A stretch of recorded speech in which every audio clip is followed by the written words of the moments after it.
Superhero Stuff You Should Know is part of the Greenlit Podcast Network. Hey, this is Ben from Superhero Stuff You Should Know, and I have an important announcement for you guys. At the end of every single episode of Superhero Stuff You Should Know, you might hear us shout out to our fans, one of whom is Matt Herring, who was one of the original Superhouse fans. He's always given us his support, and now it's time that we support him. We've just recently found out that Matt has been diagnosed with stage 4 colon cancer. And as a cancer survivor myself, I know personally that there's a lot of emotional and financial strain that comes into that. His wife, Kelly, has set up a GoFundMe account at gofundme.com/f/Matthew-kicks-cancer039s-butt. And hopefully you can help reduce the financial strain to that, as well as some of the emotional strain that comes with that. Again, that's gofundme.com/f/Matthew-kicks-cancer039s-butt. Matt Herring was the first, I guess you could say, true Superhouse fan. We were Superhouse at that time. You know, the first fan of this podcast and what we do here, and has always supported us, talked about us, and he's from a town close to where I'm from, and so we share that as well, and just a huge superhero fan, and, you know, nerd like the rest of us, and now he's going through that, and if you could donate just at least any amount of money to that link that Ben just said, that would be truly appreciated. Just hang in there, Matt. You'll beat this thing soon.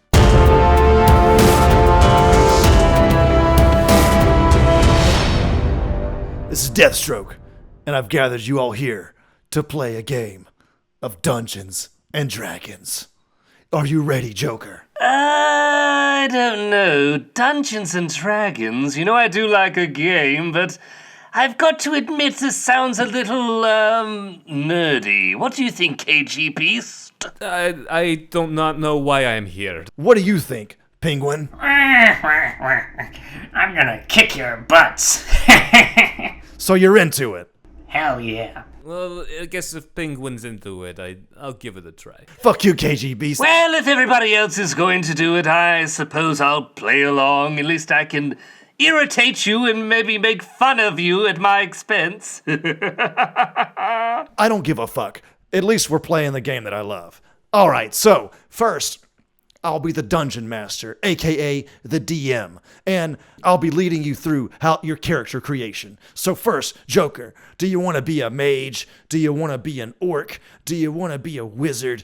Do you want to be a ranger? Do you want to be an archer? The fuck do you want to be, man? I only know about one of those characters. I know what a wizard is, but not the whatever the hell the rest of those things are. So I'll be a wizard. How about that? You're a wizard, Penguin. Well, I think I'm gonna be a bard. A bard. See, I didn't even say that, and he knows what I'm talking about. I've always dreamed of singing and sharing my voice for all the world to hear. And Beast. Can I just be myself? I don't get this stupid... You cannot be yourself. This is a role-playing game. How long is this going to take? About 6 hours. 6 hours? Holy shit. Some games last for years. I'm not kidding. People reconvene on the same game over and over. This does not seem like fun to me. It'll be fine. I would rather get roasted alive from my own flamethrower. You're an archer. You're an archer. Oh, okay. Very well. Okay, good. Very good. So, now that we all have our characters, I'm going to introduce you to the campaign. You're walking through the fields of Beastalia. I like the sound of that. I thought you would. And then a dragon shows up. Oh, no. This is like Lord of the Rings shit. I don't want to hear about dragons. It's all Lord of the Rings shit. They don't fucking have... Get to the dungeons already. You like dungeons more than dragons? Well, it depends on what kind of dungeon we're talking about. Considering what Harley Quinn has been saying, I understand that. Most people like the dragons more than dungeon, but okay. You're going through the field. Just before you get to the dungeon, a dragon shows up, and he's got a humongous dick. What do you do? Oh, I wasn't expecting that. I bet that'll go for a lot on the black market. What about you, Joker? Well, I'm going to use my wizardly powers and I'm going to transfer that dong to my own shorts. As he does that, how do you react, Beast? I just use my flamethrower. It's my favorite weapon. You don't have a flamethrower. God damn it. It's a fucking bow and arrow. Then I guess I shoot the dragon? I don't know what that would do. You shoot him where his dick used to be. You people and your dick obsession. Welcome to America, KGBeast.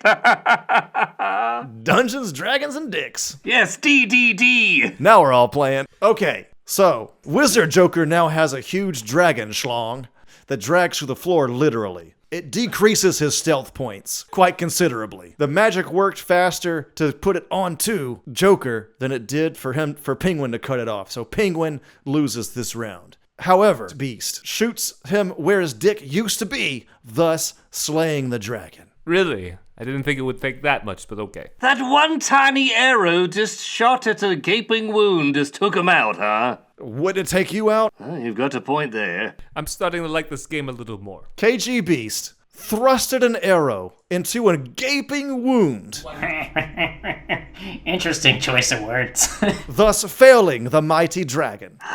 As you walk into the dungeon, Joker's dick trips one of the wires.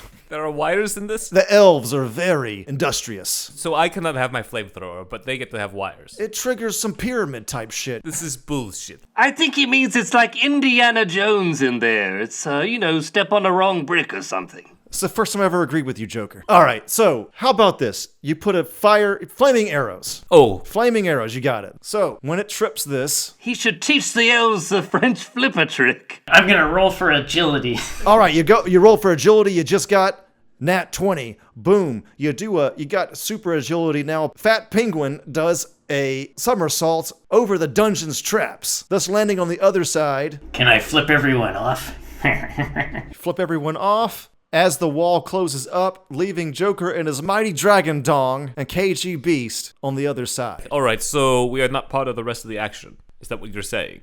There is very little chance you will make it through this dungeon already. Alright, well, it was nice playing Seal. Yeah, this is getting a little boring. I have to admit the weenie thing really got me going, but if you guys are just going to be taking on Santa's elves, then I think me and KGBeast are going to get back to, actual villainy, taking on Batman. They're more like Legolas, man. They're badass. They're legless, so they're tiny. They're already short. They're little people, and now they don't have legs? My God. No, Legolas. I don't. You haven't seen Lord of the Rings, have you? You've seen Jerry Maguire, but you haven't seen this. There you go. That's my kind of film. I love Tom Cruise. So you're both just fucking straight up walking out of the dungeon. Yep. I'm already gone. Well, it was nice playing with everybody. I guess I win. Penguin wins, and that's Dungeons and Dragons and Dicks. I will now pull out my katana and kill you all in person. That was what this is all about. Wait a minute.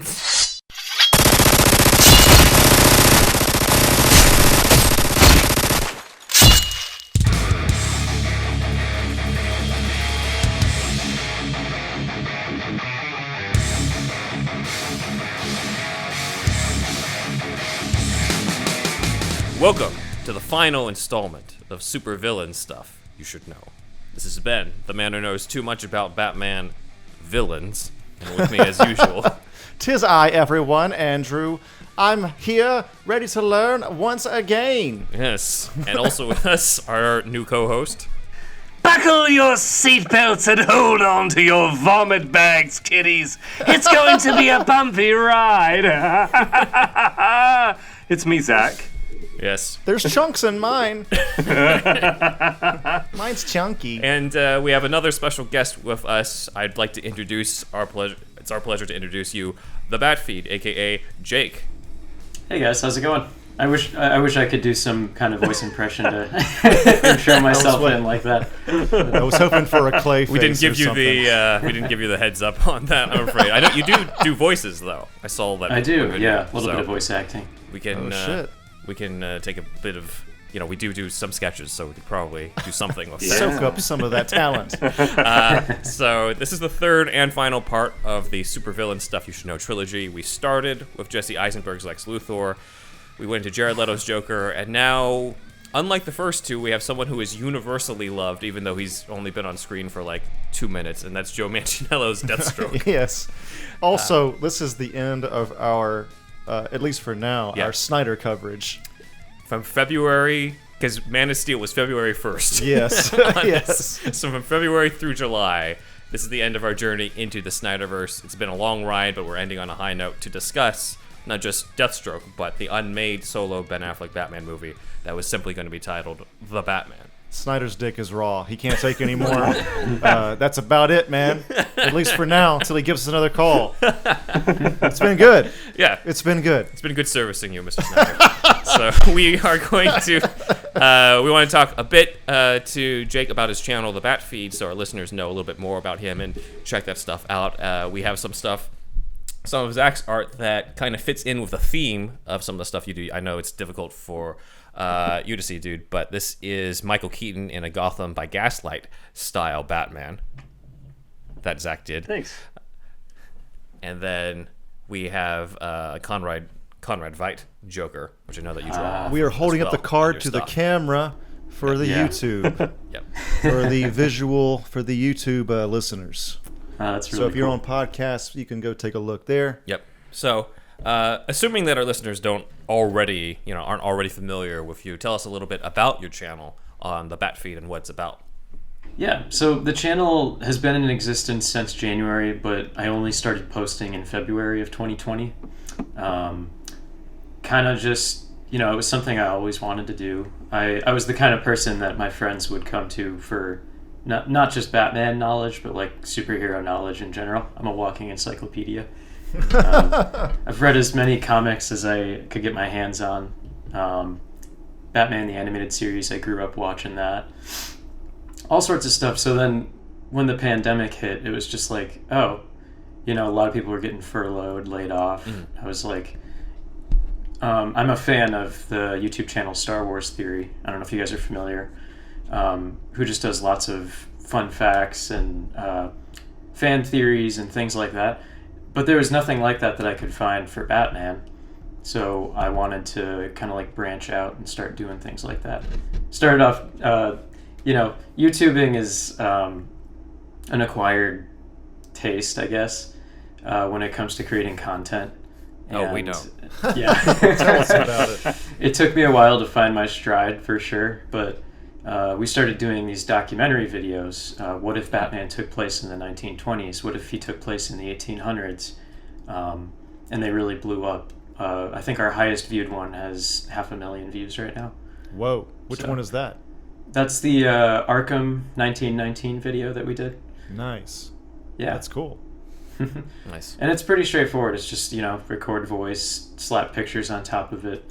But it all comes from a book by Giant Panda King, which is a smallish company out of Sydney, Australia. So Nice. Yeah, that's Yeah. awesome. And that's definitely That's a book cool. I want in my collection after seeing what you've been doing with it. I think that does tie a little bit into Zack's question about that, because I think that's your main, a lot of your niche is coming from those documentaries.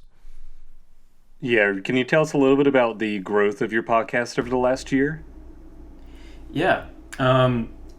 So let's see. If we were going to look back at the beginning of this year, 2021, January I had 200 subscribers. And then I think it was February, March, so pretty much exactly a year after I made the channel. The very first documentary that I did was just titled Gotham 1919 to 1939, based on the book by Giant Panda King. And that video, I just, I kind of took a break from making videos for like 3 months because I got a real job, and How dare you? yeah, right. And all of a sudden, I start to get these notifications like late February, early March, that my subscriber count's just like skyrocketing. And I was like, what the heck? And I'm getting emails from YouTube and notifications on YouTube Studio, and they're like, one of your older videos has attracted a lot of attention, and I guess YouTube's algorithm picked it up or something. And the very first thumbnail, I don't know if you guys have seen it, is just straight front and center like Joker from that book. Yeah. I've got the book right here, but Which is a great photo. Nice. That is Yeah. cool. it's kind of eye grabbing, and yeah, it's pretty spooky. So I'm guessing people just saw it, started clicking on it. The amount of comments I got in the first couple of months where it started to blow up of people like, "Wait, Batman was real? Batman existed in the 1920s?" Somebody in particular was like, "I asked my grandma when this all happened," and blah blah blah, blah. And I was like, that's a compliment. I take it as a compliment. That's pretty awesome. That is, Yeah. Yeah. But it really just continued, and obviously, the interest was there, so I kept making them, and we started our new series, Gotham 1889, taking place in the Victorian era, and that's also grabbed a lot of interest. So it's cool to see people get excited about the stuff we're making. Yeah, It's awesome. the closest we've got to seeing some sort of live action version of Gotham by Gaslight, outside of just, there's a few fan trailers where people put like Robert Pattinson in period piece movies and splice it together, and him fighting Jack the Ripper and stuff, but there's a different feel when it's like a documentary, and the feeling of this stuff was real. And also just a nice recap of Gotham by Gaslight, because I was watching your Gotham by Gaslight one, and you were talking about Jacob Packer, and I'm just like, who the hell is Jacob Packer? Oh yeah, he was that dude in the comic. I just forgot. Yeah. Because he's not a regular character in the Batman mythos.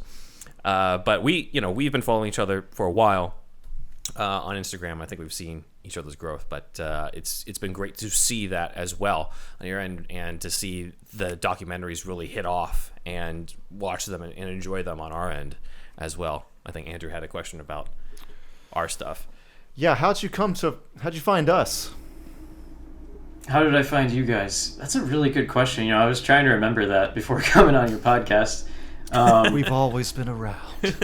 Yeah, I think basically I made my Instagram account back in, I don't know, sophomore, junior year of high school. I'm only like 24, if you guys don't know. So the Instagram account just started off as Batman Stop Motion, because that's what my friend and I were trying to get the ball rolling with. And then I think it was after I finished college, I picked the Instagram account back up. And that's really when things started to pick up. And I think I got introduced to you guys through Cult of the Batman's hashtag Cult of the Bat Challenge. Okay. Yeah, I was doing that last year. That was Yeah. really fun, even though it's extremely time consuming. Yeah. But Yeah. I was right in the middle of the pandemic, and I was just like, well, Right. this is a good way to spend the time right now. It was, those- Great work. repetition. Great work, Ben. Yeah. For those who don't know, it was kind of just a challenge of each day post something of your favorite, this Batman related thing, that related, this other Right. thing. And I just like, since we like so much of the deep dive stuff, Yeah. and it relates to the channel, I wanted to post stuff that other people weren't, or other stuff that I Oh, didn't think right. other people were. Right. But yeah, I think I definitely remember that was a time where our Instagram kind of took off a little bit. Yeah. And for those who've been with us for a while, you might remember we used to do some shout outs to Instagram followers. And so Batman Stop Motion, which was you at the time, was somebody who I had a few shout outs to, I think, at the end of a few of the episodes. So I think that does check out. So yeah, Cool. Instagram. That's cool. Yeah. And that's incidentally also how I got introduced to Cult of the Batman, because he's been one of my biggest supporters too. And he and I had a lot of similar posts that we were doing for that challenge, like favorite live action Batman and stuff like that. So yeah, it was cool to kind of just jump straight into the Batman community on Instagram that way. So if you're 24, how'd you come to know? I'm going off script a little bit, Ben. But how'd you come to know Batman the Animated Series? I mean, that was we saw that first run, like Yeah. Yeah, on I the mean, WB channel. The new Fox. Batman adventures were coming out the year I was born, so Yeah. new for me. But I think I'm trying to remember. I think that so my mom was like a huge garage sailor, Okay. and yeah, Okay. she would like go and pick up all these things, and we liked Batman because at the time the animated show The Batman was coming out. So that's another one that I was kind of introduced to. So she picked up some VHS tapes of Batman the Animated Series she found at video stores, garage sales, all sorts of stuff. And there was one summer in particular that my siblings and I got like really sick. We were confined to bed for like a week or so. I think it might have been mono or something. I don't remember. But we just like binged Batman the Animated Series on VHS pretty much the whole time, and I was like, oh, I gotta get more of this. So VHS was around still? yeah, I'm surprised. I'm just surprised at this timing. Yeah. I know. I had I a know. few VHSs of this. You're not that much younger than me. I also grew up watching Star Wars on VHS with the director's cut and all that stuff. So, okay. You know, Oh, yeah, the special editions, yeah. yeah. I was very we had like DVD players and stuff too, but that was I think my parents were very much still on the whole VHS kick. So Okay, interesting. Nice. Well, this is great. For those who haven't checked it out, we will be pretty much adding your channel into the description below, so check that out. Check out all the different documentaries.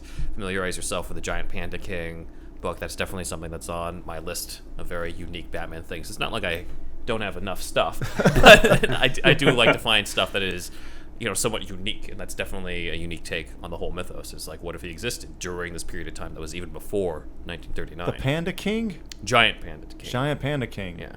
Is this in China?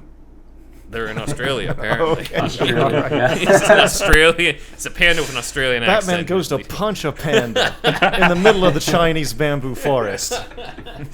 Yeah. Why would you do this? This is the panda. It's cool too because the book is, I have the first edition, and the one they're putting out right now is the second edition. They added like 40 new characters to it. Oh, and that's there's awesome. like classics like Condiment King, Egghead. They're going to be in the book. Yes. So Condiment King, Yeah. man. He's in the Yes. Harley Quinn show, right? He is, yeah. Yeah. He's rivals of Kite Man. Hell yeah. Checks out. I yeah. love those shitty characters, man. It's so good. I love that they made Kite Man like a thing. Yeah. It's so good, Yeah, man. definitely. What's going on, babe? So this will segue into our main topic, but Sheriff West sort of obviously we've had this whole like 6-month deep dive into the Snyderverse and stuff. So share a little bit about like your take on Ben Affleck's Batman, the Snyderverse itself, the Snyder Cut, sort of what your journey has been with that. So I remember going to see Batman vs Superman in theaters with a bunch of my friends, and we were all super excited because we'd wanted to see it like opening weekend, didn't work out, go to the theater. I was pretty much absorbed in the story. You know, the theatrical release, I think, definitely is dwarfed in comparison by the ultimate cut. Fills a lot of the plot holes in, but I honestly, like, you know, I could forgive a lot of the plot holes, and definitely my favorite part about that movie was Ben Affleck as Batman. Well, then we walked out of the theater, and a bunch of my friends were like, "That was crap," and I was like, "What?" so then they're talking about it, they're ragging on it, and I was like, "Oh yeah, I guess that was kind of a problem, or this and that." But then, the ultimate cut came out. I for sure wanted to have my hands on that, and then we got. I'm trying to remember what came next. Suicide Squad, even with like Ben Affleck's cameo as Batman in that. Still one of my favorite things about that movie, you know, especially when he's chasing after Joker and Harley Quinn, and then she's like underwater, and then she starts to attack him, and he's just underwater and goes boom. It's like yep. And then we got Justice League, and you know, it was what it was when it came out in theaters.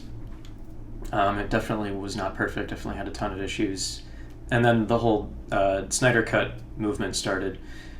Meanwhile, all this is going on, and I'm just like progressively getting knocked down a peg on like my expectations for these movies. and then this whole movement really blew up, and WB announced they were going to be doing the Snyder Cut. And I'd been hearing all the rumors about the Batman with Ben Affleck, with him writing, directing, acting, starring, whatever. And I was like, oh, this is going to be so cool. And it was kind of the same thing, you know, seeing it progressively get chipped away at until it was like, oh, we're not even going to have Ben Affleck involved anymore.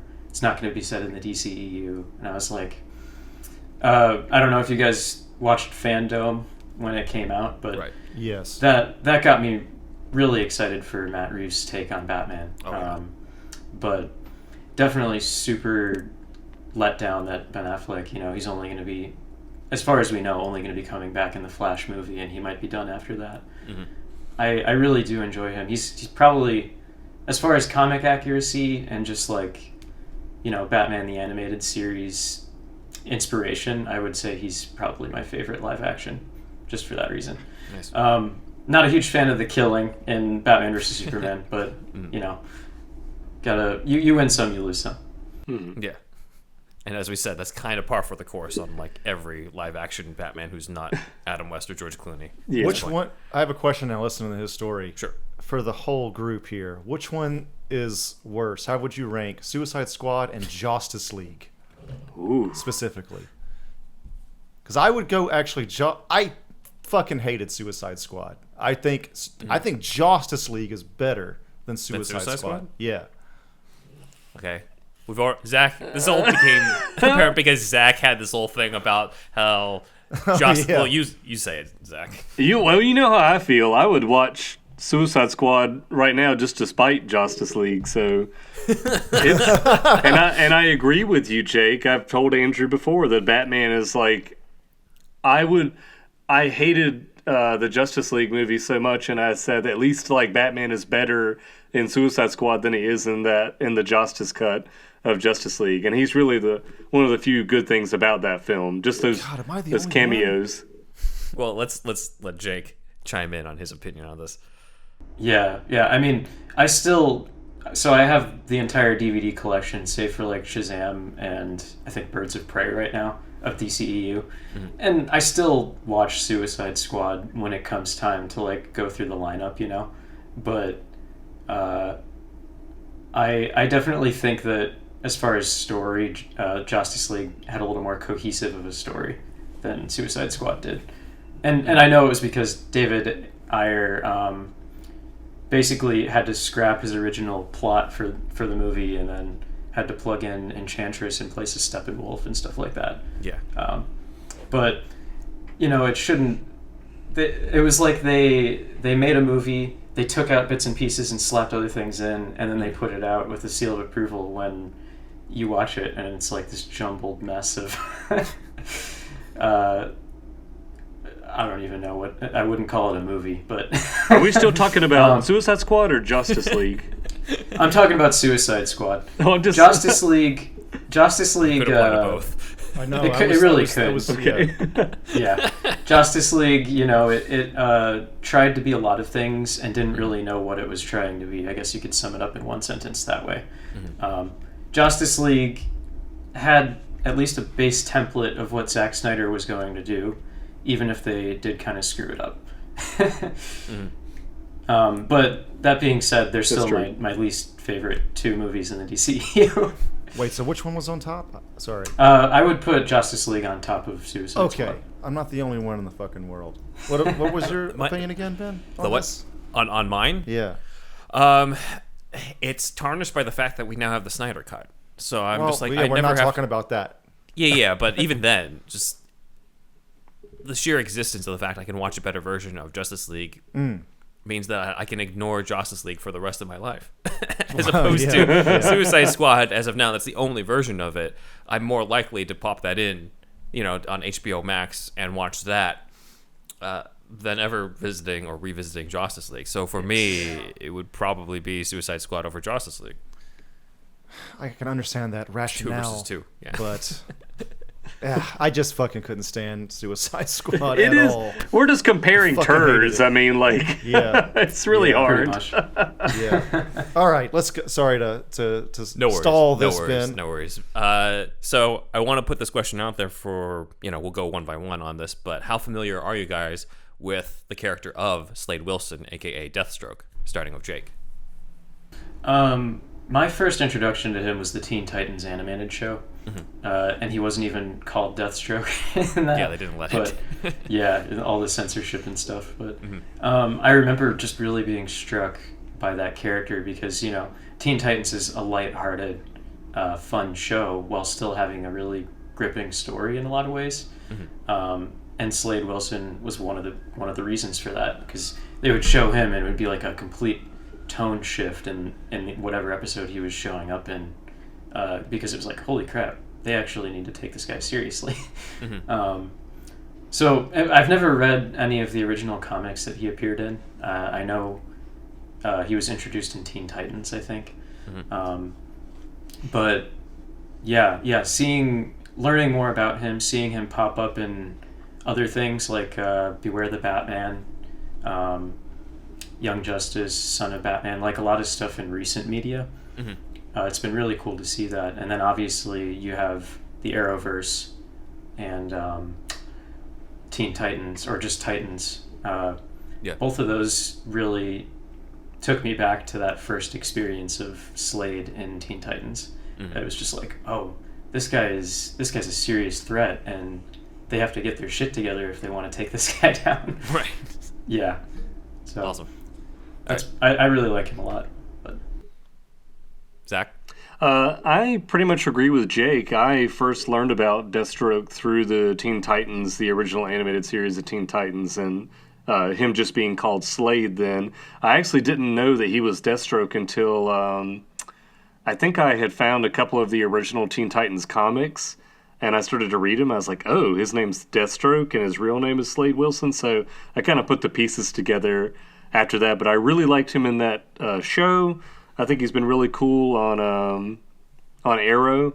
I think I got to know him a little bit more then as well. But overall, I'm really not too familiar with his character. I like that he was mysterious on the Teen Titans cartoon. I think right now, like, he's kind of the Boba Fett of the Snyderverse. Like, he looks really cool, and everybody loves him. It's like their fan favorite. But he really hasn't had a whole lot of screen time. That's even true. Less screen time than Boba Fett. Yes. Probably, yes. All right, Andrew. God, I don't know when I first learned about Deathstroke. It probably was just going to conventions in like 2013 and 2014, to be honest with you. Cosplayers and shit. I never saw the Teen Titans cartoon. I saw Teen Titans Go, but that was kind of after all this. So, and then probably a lot of exposure came from, he was in one of the Injustice games for me. I'm huge into those games, so that might have been like another like big exposure for me. So nice. Yeah. I also didn't, I've said this before, but I wasn't really watching the Teen Titans animated show when I was growing up. So I knew of him, but I didn't really know that much. And then what caught my eye was, this is a little fun tidbit. In 2008, for some reason, as part of the Dark Knight, they had a few action figures of Batman villains who were not in the movies. One of them was Firefly, and the other was Deathstroke. Really? I have them. Zach has them. Yeah, I've got that figure. So there's That's a awesome. Deathstroke Dark Knight figure, a Nolan-verse Deathstroke It action looks figure. pretty cool. It looks cool. I mean, the mask is the only one of the two. Yeah. Okay. You know, he's not as armored up as Manganiello. Okay. But I think it they is reused kinda a cool. body from like Bruce Wayne in his ninja Training. gear from Batman Begins action figures. Yeah, but he's kind of like a simpler version of the animated series or the comic book version of Deathstroke. The other thing too is like Deadpool cosplay and Deadpool in general, huge, and people just talk about Deadpool a lot, and then sometimes that conversation will lead into Deathstroke, Right. Naturally, right? Yeah. So I think that was another how I came to know him as well. So for those who aren't already familiar, Deadpool is kind of a parody off of Deathstroke. You've got the dead in the title, you've got the multicolored suits that cover them from head to toe, and then, you've got Slade Wilson and Wade Wilson. So they really weren't covering that up. Yeah, it was Rob Liefeld really having fun with making fun of DC. So, yeah. So it is interesting now that for the rest of the public who aren't familiar with comics, it's going to be the reverse. I know, yeah. So anyway, let's do what we did with some of the previous supervillain deep dives, and we're going to go into a brief history of the character as it relates to the Joe Manganiello version. So he was created by Marv Wolfman, our favorite, the man with the greatest name ever. One of the best names in comics. That and Carmine Infantino. So yeah, it was Wolfman and George Perez, and he first appeared in New Teen Titans #2 in 1980, just like what Jake said. He first appeared in Teen Titans. The Judas Contract. Or no, we're not there yet. It wasn't there yet. Yeah. Romeo Tangal was the finisher. Adrian Roy was colorist, and he was originally called Deathstroke the Terminator. Really? Yeah. Wow. So keep in mind this is 1980, and James Cameron's The Terminator doesn't come out until 1984. Damn. So Okay. Slade was the first Terminator. Forget Arnold. So fuck you, Cameron. Well, Avatar sucked. Cameron gets the last laugh because they took the Terminator away from Deathstroke. I think Cameron gets all the laughs. Really, actually, just watched Avatar last night. It's fine. Yeah. Anyway, moving on. In the original issue, Deathstroke was not actually the main focus, or even really the main villain of the Teen Titans issue. Okay. It was Slade's son, Grant Wilson.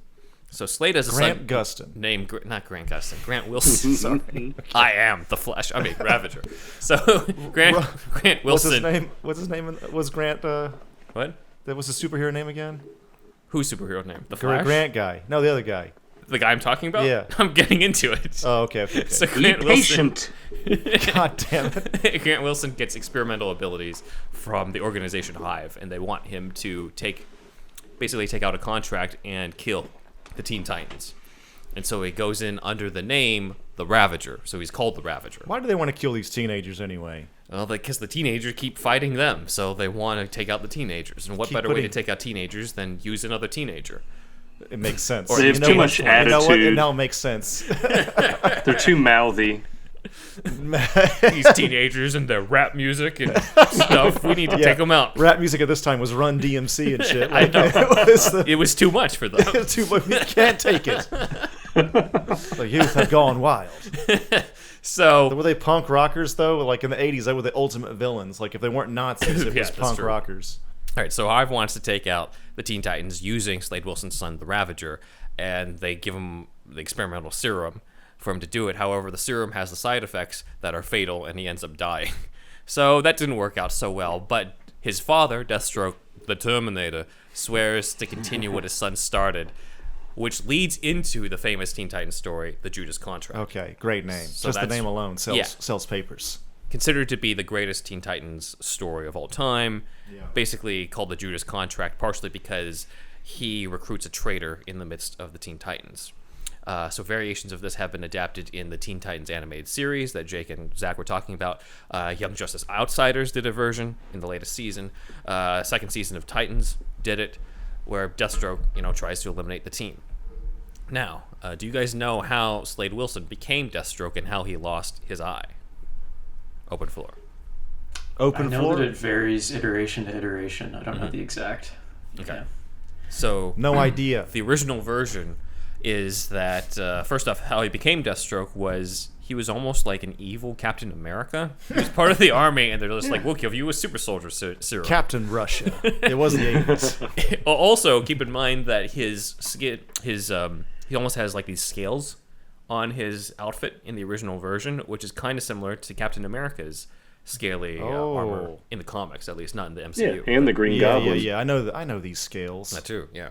Yeah. So they were drawing off of Captain America, and they're just like, well, he just had a super soldier serum. So they gave him a serum that allows him to master 90% of his brain.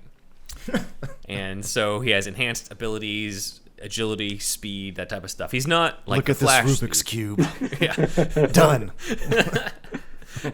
And he also has accelerated healing, which to me doesn't really make sense considering what's going to happen to his eye in a bit. But Everything but the one eye. maybe he should have reversed it. Yeah. Yeah. Anyway, he has 3 children. Grant, who I described earlier as the Ravager, Yeah. the first Ravager. Then he has a daughter, Rose, who takes on the persona of the Ravager afterwards. Maybe he can heal but not regenerate. Maybe. You know what I mean? I don't know. Socket I'm just just thinking. healed right up right after. Yeah, The socket Socket heals, heals up, but but you can't regenerate a not whole his, eye. yeah, not his other eye. Yeah. But one of the most important of his children is Joe Wilson. Joe Wilson at one point gets taken hostage by one of Deathstroke's enemies, and in the scuffle, his throat gets slit. So Deathstroke has kids. He's the middle-aged. He's a family man, yeah. Yeah, he's a little bit older character, right? Generally. Yeah. Yeah. The white hair and the goatee is true to the image. Is true Yeah, to that's the original cool. image from George We need Perez. to have more, old badass dudes. We need more old men. We need more old white dudes in this. I'm not saying anything about that. We hear you loud and So- clear, Andrew. So Oh, shit. Joe's throat gets slit, but he survives. But he's Yeah. rendered mute, and he becomes the Teen Titan known as Jericho.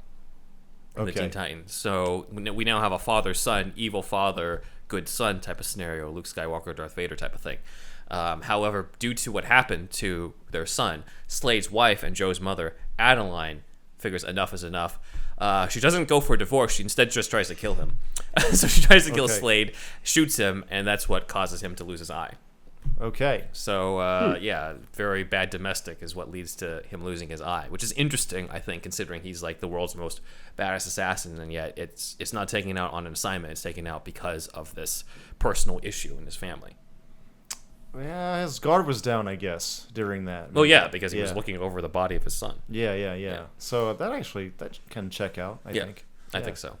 So when Deathstroke's announced as the villain, people were like, he's not a Batman villain, he's a Teen Titans villain. But they didn't cross over villains that much at the time, huh? Well, the character does have a history of fighting Batman. Okay. So I'm going to get into the fans are wrong again? A little bit of it. Yeah, surprise, surprise. The fans are wrong again on this. Have you guys read... There are some issues that are... Yes. Well, yeah. He's like, no. Have you guys read... No. I'm not even going to wait for you to say what it is. This is... In 1991, Deathstroke got his own comic book series. Simply just Deathstroke the Terminator. Marv Wolfman does the writing again.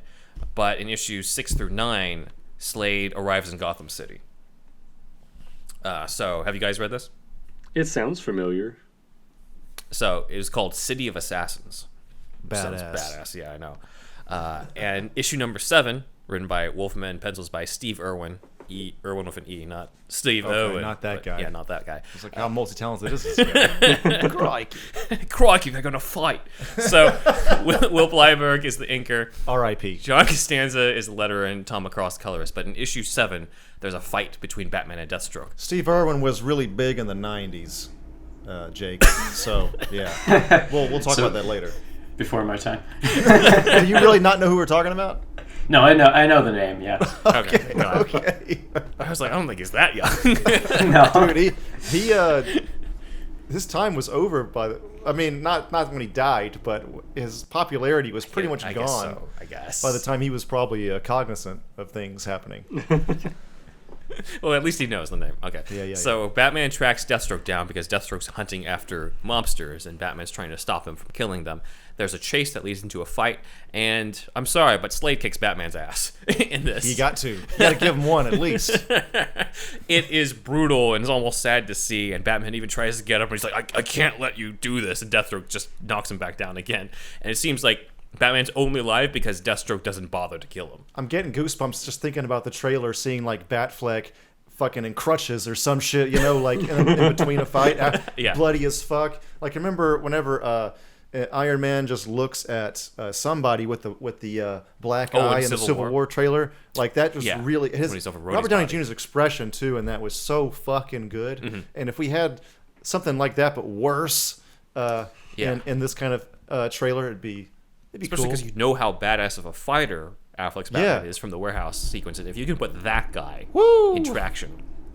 I got even more goosebumps now. I love seeing iterations of Bruce when he's just covered in scars, even on his face a little bit, like Alex Ross's photograph of Batman with like his shirt off. It's like, holy crap. Yeah, he's been through shit, man. A lifetime of it's realistic. Yeah, fucking people up and getting just fucked up. Don't scar the chin, because then everyone's gonna know at that point. Yep. Not the face. Please cool don't. If they covered that, actually, like that's the one time he goes in for plastic surgery or stuff like that. Maybe. Like just he's got the money for it. He can cover it up. Alfred's like just putting makeup on him. Yeah, something. Bruce is like, and we already grab him by the legs and dunk his head in a Lazarus pit or something. Nothing else. Something like that. That is true. So, again, keep in mind, Slade's the main character of this comic line. His creator is writing it. There was no way Marv Wolfman was going to be like, Batman just kicks Slade's ass, and that's the end of the story. Let's give it up, too, for Marv Wolfman for being the guy that, probably the first guy to combine katanas and guns. You got the coolest weapons all in one. Yes. You know what I mean? At least for me, personally. I don't know how everybody else feels about that, but... No, it's a great combo. Yeah. I think what really put Batman vs. Deathstroke on the map, though, in pop culture, is Arkham Origins. Okay. 2013, the game comes out, but even before that, not only is Deathstroke one of the assassins going after him in the video game, but there was a trailer that's almost like a short film, an animated short film of Batman fighting Deathstroke. Oh, yeah. That came out. I remember this, Directed by Tim Miller. That is correct. I do know that fact. Yeah. Who then did Deadpool, because it's just like, well, I Yes. already did Deathstroke, so I guess I'm going to do Deadpool. Deadpool was his first movie. He was 52. You know? You just never know, guys. Yeah. You just never know. He had directed animations like this before. He wasn't just out of nowhere, but his first feature film, like it was like out of nowhere. Yeah. I mean, Gives not me out of hope. nowhere, but you know what I mean. Yeah. Big jump out of nowhere. Or you can be Jake and be 24 and have a shit ton of subscribers on YouTube already. Jake, tell us the ways. Tell us the ways.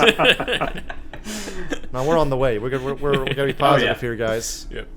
It's on top of the skits, right? We need to just drop them. We need to fucking no one gives a shit. By the way, I talked to somebody else about that, and he said he listens to some of them. Well, god damn it, man. Oh. depends on which ones. Yes. 2014 is the debut of the short-lived animated show Beware the Batman, which I know Jake's familiar with because you mentioned that. One of the main villains is Deathstroke. It's a CG one. Yeah. Yeah, that one was cool. Yeah. I haven't seen all of them, but I've seen a good bit. Yeah, Deathstroke's on there, voiced by Robin Atkin Downes, who also did the Doomsday grunts in Batman vs Superman. Oh, really? He was also the voice of the Riddler in the Telltale series. Oh, wow. So really talented voice actor, but he plays Deathstroke, who in this version was a former protege of Alfred's, Wow. because they went full on with Alfred was James Bond. That is cool. Yeah. That's good. That's a good take. So yeah. Deathstroke, Slade Wilson, was the first protege of Alfred before Bruce. And so he wants revenge on Alfred, and Bruce is like the replacement protege type of thing. Was Alfred really Cockney in this one, too? He wasn't Cockney, but Okay. instead of like stiff upper lip Alfred, it was more like this type of Alfred. Oh, okay. So The gritty version. not high class, but not Cockney. Yeah, I no, mean, the everyone was very just like, he first looks like Jason episode- Statham. Yeah, straight up. The very first episode, they introduce Alfred by him like wearing a ski mask and attacking Bruce in bed. So it's like, oh, this is already a very different Alfred That's than awesome. we're used to. Yeah. Yeah. That's awesome. Yeah, and then at the end of the fight, Alfred's just like, "You were sloppy. You were too slow." and Fishy stuff. swap, bitch. Bam. Yeah, I would love to see Michael Goff do that. Yeah. Or Michael Caine. Oh man. He should have at least gotten a fencing scene like the one in Batman 66. Oh yeah, did, you know? Yeah. No. That's how Keaton got trained. Michael Goff would just surprise him in the middle of the night. And Keaton's like, "Let's get nuts." Mr. do Mom, this. you I piece think- of shit. I think Michael Caine was beating Christian Bale with a bag full of tangerines in bed. That's how he did it. In my day, we'd beat you up with a sack of tangerines. You're not a member of the fire brigade, you piece of shit. Those are men. So You're a little bat bitch. What's the point of all those push-ups? yeah, We Caine need just to- roasted Bale. He didn't Yeah. actually do much training with Yeah, him. yeah, Where that's the true. Batman Alfred is just beating him up if he doesn't defend He himself. roasted him as he was about to catch fire. I don't care if we're about to die. I'm doing this joke. Chris Nolan was like, there's a double entendre here. So, and the Deathstroke's popularity again soars around the time of the second season of Arrow, widely considered to be the best or one of the best seasons in the entire Arrowverse, where Manu Bennett's Deathstroke yeah. is the main villain and saw that seeks shit. to completely destroy Oliver Queen's life, which actually is strangely similar to what we're about to get into in terms of Deathstroke versus Batman. So, Fuck yeah, Deathstroke rules. yeah, we couldn't predict though that would mean that he'd be considered to be the villain of the next Batman film, as Yeah. the successor to Tom Hardy's Bane. But here we are. So let's go into the history of Ben Affleck's The Batman. July 9th, 2015, 6 years ago. Woo, that can't be 6 years ago. 6 years ago. God, it's Deadline fucking announces- depressing, man. Ben Affleck is going to team up with comic writer Jeff Johns on a script for a solo Batman film. Comics golden boy, Jeff Johns, who's never done anything wrong ever. Yes. But great with comics. Allegedly, internet. Great with comics. Yeah. As we found out from our discussion on Zack Snyder's Justice League 2 and 3 plans, I'm not sure if you heard about this, Jake, the villain was originally going to be the Riddler, Oh, yeah. because they were considering having the Riddler be part of the Injustice League for Justice League 2. I don't know who made the decision to be like, let's do somebody that we haven't done before, but Affleck is on record saying, I want a villain who could be Batman's equal, both intellectually and physically.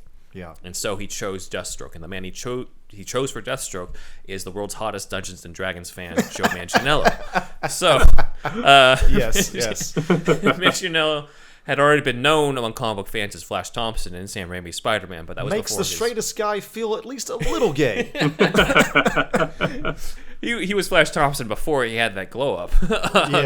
yeah, that's true. So, most famous for True Blood, and then as we covered in the Man of Steel Snyder vs. Critics series, he was actually Snyder's choice for Superman before I can he see got to that. Henry Cavill. Yeah. But True Blood wouldn't let him go. So, If it wasn't for that contract, we might have seen him as Superman. you might have seen him, yeah. Wow. In which case, we'd be talking about Henry Cavill as Deathstroke, maybe. You ever watch True Blood? I've seen a couple episodes. It's I've seen it Not all. my thing either. Oh yeah. We have Henry Cavill as Deathstroke in The Witcher, basically. I know. I Yes. was thinking about that just now when I proposed that. I was like, yeah, Yeah. it's kind of true. Underhand grip. That was the best fucking sword fight I've ever seen. Too, in that first In the first Witcher. episode? Yeah. Yeah. God damn. It He was sends good. the sword through the guy's jaw. Yeah. Damn. I hope that's nothing but that in this next season. All right, so let's go into Manganiello is a lifelong Batman fan. And to prove it, he didn't have to prove it, because who's going to challenge him on that? But Who was challenging this guy? Yes, that's true. he's spilling all the beans on the Batman. I'm just like, do you Warner Brothers exec really want to take this guy in a fight? yeah. That's before he did do all the trading for Deathstroke. But anyway, Yeah. on a live stream with the channel Man vs. Game on Twitch, he shared that in 1995 he was working at a movie theater, and Okay. for the promotion for Batman Forever, they put him in a batsuit. Really? Yeah. Is this picture online? I don't think the picture's online, or at least he hasn't damn put it up. Somebody get that Polaroid scanned. He would have it out of anybody. Yeah. So he wore the Batsuit as part of the promotion, where kids would go to the movie and they'd be like, "Oh, Batman's part of this theater," and Yeah. want to keep coming to that theater to meet Batman. It's genius promotion, honestly, for that theater in '95. And then Yes. obviously Manganiello becomes a big star in True Blood, starts going into the movies. He's in Magic Mike, which is also from Warner Brothers, and Warner Brothers is just like, well, this is proof from him being in Magic Mike that he can be part of the DC universe. I don't know the logic there, but just being part of hit movies. I've heard Magic Mike's actually pretty good. I've never seen it though. I haven't but seen it. Yeah. Have you guys? All right. All right. Well, Steven Soderbergh directed it. I've heard it's pretty good. well, Steven Spielberg directed it? No, Soderbergh. Soderbergh. Soderbergh. Not that would be that'd be funny. Steven Spielberg's Magic Mike. from Jaws to Jurassic Jurassic Park. Yeah. I'd watch it. So Warner Brothers vouches for him because of the fact that he was in Magic Mike. If he was just in True Blood, I don't think they would have. They would just been like, he's a TV actor. But because he's in these movies, they're like, this guy would be good. Snyder, of course, approves because he wanted him as Superman anyway, and he forwards him over to Affleck, being like, okay, here's your guy. Yeah. Manganiello goes into the meeting having no idea about anything other than the fact that this is a possible role in the Batman movie. Okay. And he knows, well, obviously I'm not going to be asked to play Batman because Affleck's already doing it. Yeah. So he tries to speculate on it, and he thinks he's figured it out. And so he goes in, and Affleck's like, do you know why you're here? And Manganiello's like, I think I know, and I have a feeling who you're going to ask me to play. It's Azrael. Okay. Manganiello said that. Man, so That's cool. And then the guy was like, who? So if you need any more proof that Manganiello is a huge nerd, Azrael. That's awesome, man. Yeah. So for him to pick Azrael is the vigilante who took over for Batman when Bane broke his back in the Nightfall storyline, for those who don't know. And I think part of that is just Manganiello also thinking, well, I wish I could be in the bat suit, so this could be a chance for me to do it, even if it's the Asbat version. Oh, And shit. Jake's That's got awesome. it. This is Asbat helmet that I got. Nice. awesome. He's holding it up. Check out the YouTube. Yeah. That would be such a sweet fucking, like, the Batfleck verse, like, to have Azrael, Asbat, yeah. Deathstroke, and Azrael has, like, a cult type of shit, right? yeah. Like what was it called again? The fucking, The Order of Dumas. Order of Dumas. Saint Dumas, yeah. and Order then of Saint Dumas, yeah. hook them up with the Court of Owls eventually or something. Ah, God. We'll pitch it. I got the goosebumps pitch it. again. The thing is, Manganiello's too old for Azrael in the comic because Jean-Paul Valley is supposed to be like 17 or 18. He's supposed to be really young or something. They could during change time. that, though, couldn't they? They could. And he just needs to have the shimmering hair. John Digitally Paul DH him. coming to Sephora. So Affleck tells him, well, no, this is for Deathstroke. Now, Manganiello is already intrigued by this, and he knows he's a fan favorite for this character because beforehand, Boss Logic did fan art of Deathstroke Nice. with Manganiello. Nice. And Warner Brothers execs saw it, and they're just like, well, this seems like a good choice. Boss Logic wields much power, I think. does, Yeah. He was one of the first to find out that it was going to be Pattinson. Oh, Remember really? that? Was he? Yeah. Yeah. He was one of the first, yeah. He's in the industry. He's not just a fan. Like Yeah. the Spider-Man Far From Home Blu-ray package is him. Yeah. Or one of the variants. You know, so Yeah. yeah.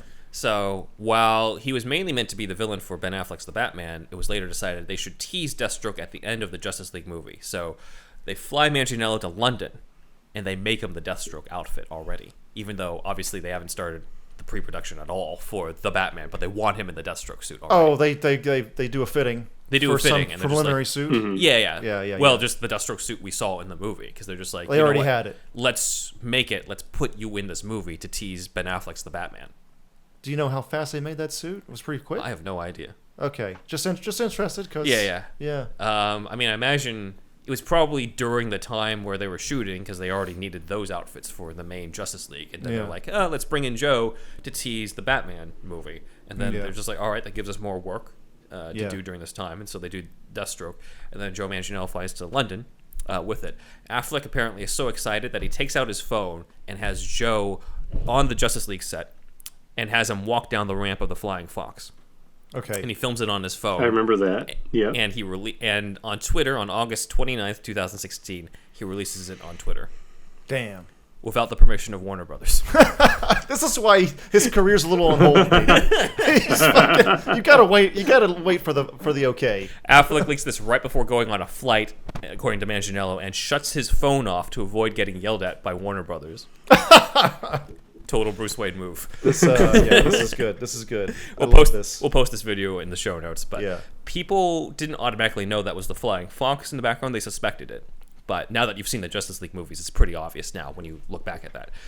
However, we forget fans did not know necessarily who was in the suit yet. Oh yeah. They just saw Deathstroke full come face down. mask, right? Yeah. Yeah, and they're just like, oh, cool. Does that mean Deathstroke's going to be in the Batman movie? However, on social media, here's something that's happened that is wild, but Manganiello had this story where, he gets back to his hotel. Sofia Vergara, his wife, decides to do a selfie for Twitter or Instagram and stuff. They do a selfie, but guess what? Manganiello has the goatee. Oh shit. So this gets put on social media, and people are just like, Joe Manganiello is in London, where Justice League is being filmed, and he has a Slade Wilson goatee, and he's a popular fan choice for Deathstroke. Okay. Yeah. Everyone puts it together. You can't even punish Joe Manganiello for this. It's not even an NDA thing. It's not like he said that it was him. Right. So Damn. that's how fans figured it out, and they're just like, all right, well, now everyone knows Joe Manganiello is Slade Wilson, aka Deathstroke, and he's going to be the villain for this. And there were no complaints ever about this casting. Unlike Ben Affleck as Batman, Yeah. Jared Leto as Joker, Yeah. or Jesse Eisenberg as Lex Luthor, this is probably one of the most universally loved castings. It's the one that don't have a movie yet. Yeah, and he's barely in the movie. I have yet to hear any negative complaints, because I've heard some on pretty much all the Justice League members. Yeah. Even ones who, they just don't agree with the portrayal. Like Henry Cavill, most people aren't saying that he's miscast. They just don't like the more serious portrayal of the Superman. Right. But nobody's criticized Joe Manganiello as Deathstroke. They're all just like, Right. yeah, that's perfect. Right, The yeah, suit, it is. perfect. Yeah. So he goes to Monaco to shoot the scene on the yacht with Jesse Eisenberg, where Eisenberg's Lex, as we saw in the Snyder cut, says, hey, Bruce Wayne is Batman. And that sets up the Batman versus Deathstroke movie. Okay. Now, what is the movie going to be about?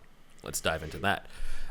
Similar to his successor, Matt Reeves, Affleck said he wanted to embrace the detective aspects of The Dark Knight. So, in June 2016, Affleck says in an interview he wanted the world's greatest detective element to be more present, and that all the great Batman stories were, in a way, detective stories, comparing them to noir films like The Maltese Falcon. So, Yeah, they've been talking about this more detective, take for a while now. even before Reeves. Yeah. Yeah. So that might be the main thread, other than the title, obviously, but the main Yeah. thread connecting the two different versions of a movie called The Batman. Right. And then I think some of the most popular rumors have centered around Arkham when it comes to this movie. Yeah. So there were some rumors that the movie was going to feature the Batman Rogues Gallery getting broken out of Arkham Asylum. Yeah. But these were never confirmed by the people behind the scenes. We saw this in Batman Begins, of course, but that was at a time where Batman hasn't put Joker, Riddler, Right. all those guys in Arkham yet. So the idea of all of them getting broken out and having to basically go through a whole gauntlet of different supervillains was pretty cool. But that didn't end up happening, or we're not even sure if that's what there was. The closest we've gotten to anything confirming Arkham comes from an interview with the film's cinematographer, or the one who was hired to be cinematographer. Yeah. And that is 3-time Oscar winner Robert Richardson, who he got the Oscar for JFK, The Aviator, and Hugo, the latter two of Scorsese, as well as Once Upon a Time in Hollywood. Okay. In an interview with the Happy, Sad, Confused podcast, he said the following. Well, he was going more into the insanity aspects. So I think you would have seen something a little darker than what we've seen in the past, and more into the individual who was inside Batman. What element may be sane, and what element may actually not be sane. So he was entering into a little more of the Arkham, as you know. He's going into where you keep everyone who was bad, everyone that shifted, and Batman. And so that whole aspect was it was very fascinating to go to the darker side of Batman. Anyone who's bad goes to Arkham. I mean, Mental that gave instability us or almost not. nothing. They gave us nothing, but Thanks, Ben, for trying. You rob a bank, Arkham. Too used to playing for the jaywalk, camera. fucking Arkham. so I don't want to break my NDA, but I want to talk about it. I highlight this quote because a lot of fans took all these mentions of Arkham to mean that the Batman's going to be set in Arkham Asylum. It's going to be like Grant I Morrison's remember Arkham that Asylum. got to me too. I remember seeing that. Yeah, they thought it was going to be like the Grant Morrison comic. They thought it was going to be like the video game. But when you look at the actual words, he's just saying that Almost nothing. he's saying almost nothing. That Arkham Asylum is in the movie, and we deal with dark shit. Which The bad guys are in Arkham, and Batman has a bad side. But all of Batman will be in Arkham, maybe. They didn't even say that. Oh, that was too much. He's, quote unquote, entering into a little more of the Arkham, which things- means we'll get 2 more scenes than usual. I A don't know. movie will have Batman in it. Maybe. So it would have been interesting to see what the Asylum would have been named, because in Suicide Squad it's just called Arkham Asylum, but in the Justice League Snyder cut it says Arkham Home for the Emotionally Troubled, which is the name from, of course, The Dark Knight Returns, Yeah. because Snyder's a huge fan of The Dark Knight Returns, and the plaque even says it was established in 1974, which is the year it first appeared in the comics in Batman number 258. So that's kind of a little shout out there. But what was the actual story between Deathstroke and Batman? We'll find out after the break. Hi, I'm Ray, and this is my friend Alex. Hi. And we do a show called No More Whoppers. Some call it corn, we call it therapy. We're adults with the virility of men. Want to hear us read snack food copy and talk about Japanese chips? Too bad! Join us every month or so on the Greenlit Podcast Network. Lord have mercy, y'all. Do you like hounds? Do you enjoy pooches? Do you find yourself enjoying time spent with that of canines? Talking about dogs, y'all. As you might have heard, Superhero Stuff You Should Know has now teamed up with Barkbox. For every month, you get a box for your special canine. Pooches. Or hounds. That's right, 1 free extra month if you go to barkbox.com/superherostuffpod. Follow the link and you'll get a free extra month valued at $35 and valid for all multi-length plans. So get the Barkbox for your hound, for your pooch, for your canine. Your doggo will thank you.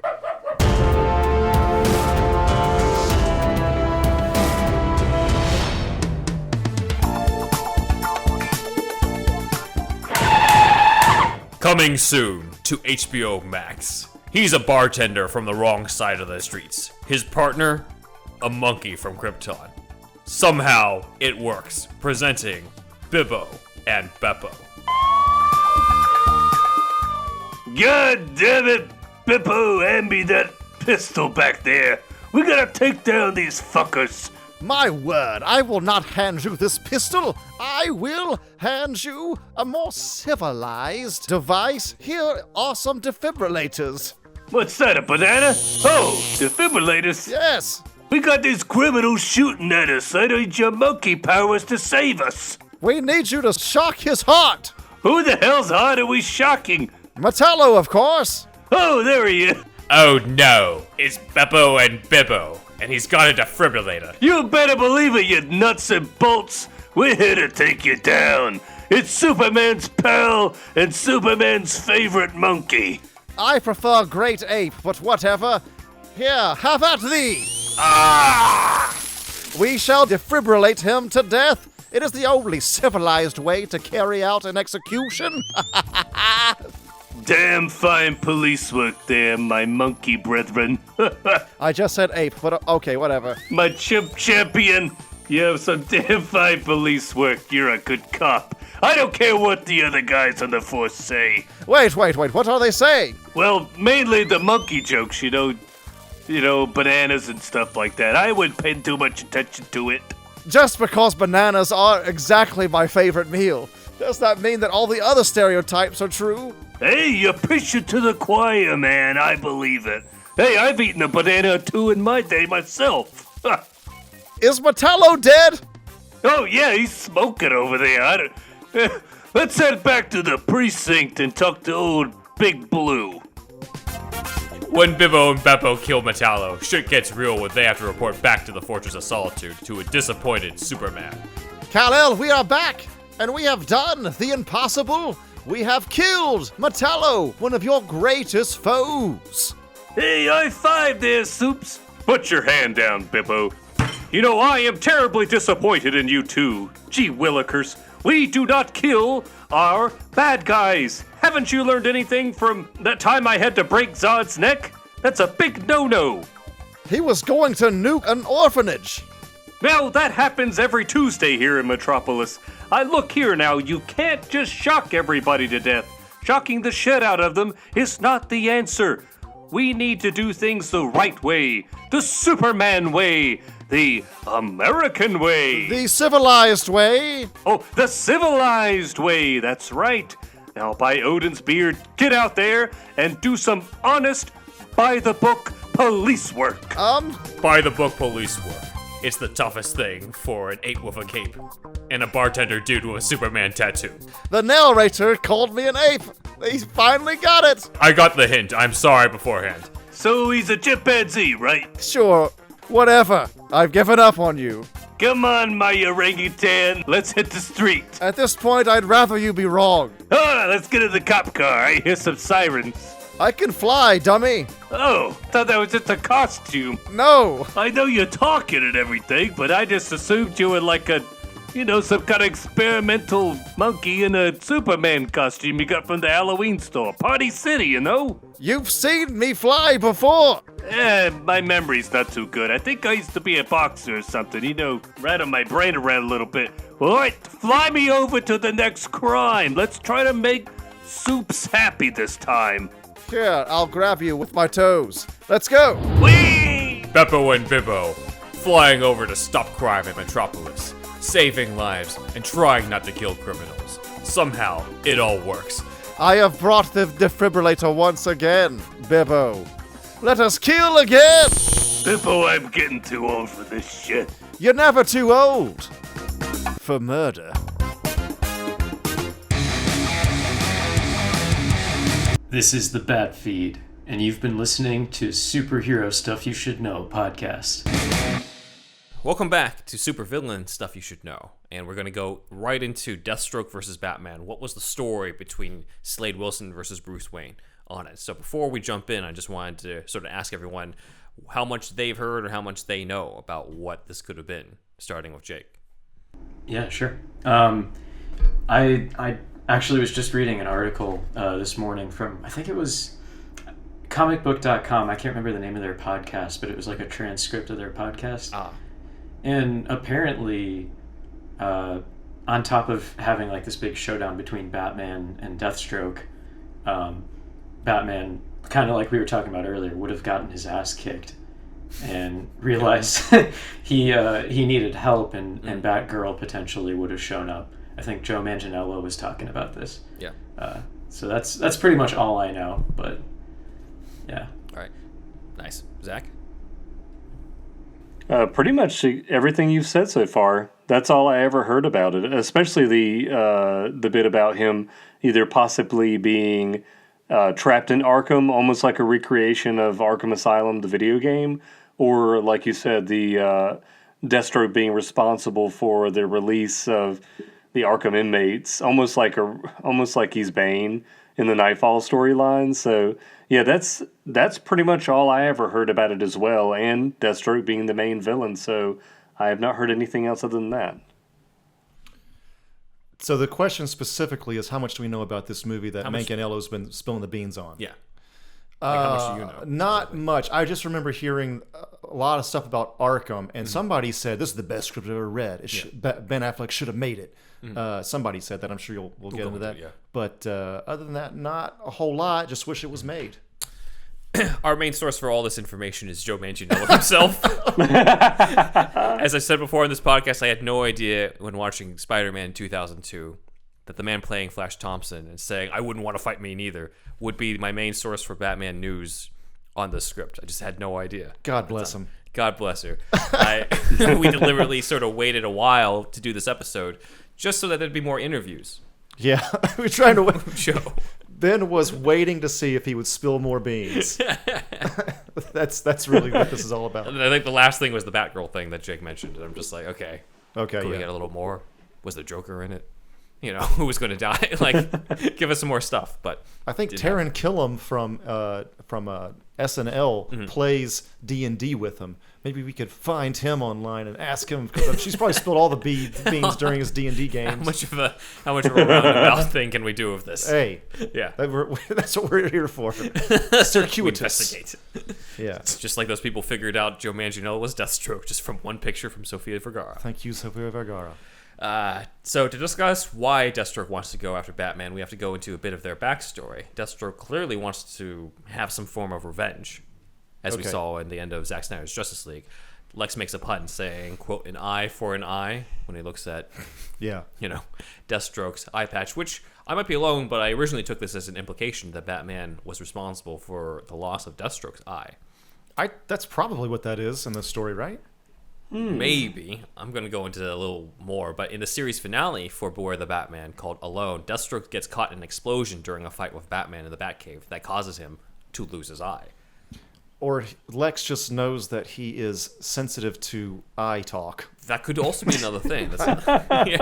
It's just like in BVS with Wallace Keefe, the guy in the wheelchair. He's like, the fuck you want? And Lex is like, I want you to stand for something. Oh, so this is just a thing he does. So it could just be a thing he does. Yeah. Because Lex is an asshole. So that's kind of funny, though. Joe never says anything about... Joe never actually said anything about the fact that Batman might be responsible for the loss of the eye. That's just kind of an implication from that. He did, however, say in the Man vs. Game Twitch stream, quote, in the Batman script, Deathstroke loses his son and blamed Batman for it. Okay. So that's why I talked so much about the Slade Wilson's children earlier. Okay. It was because apparently one of them died, and Batman's the reason. Now, I'm not really... He was saving the Joker the whole time. Yeah. We're not 100% sure which son he's referring to, first off. As we said, there's two in the comics. There's Grant Wilson, who becomes the first Ravager and dies. And then there's Joe Wilson, who becomes Jericho and also dies at some point. So both of them are dead. Doesn't really rule anything out. Life's hard in Gotham, man. It seems like Grant Wilson would be the safe bet, since the first Deathstroke story includes Grant's death and Deathstroke, his motivation to go after the Titans. Okay. So it could be that. However, let's also remember Jeff Johns is the co-writer on this with Ben Affleck. Johns goes on to executive produce Titans, which in the second season has Deathstroke considered Dick Grayson to be responsible for the death of his son, Jericho, who would be Joe. Okay.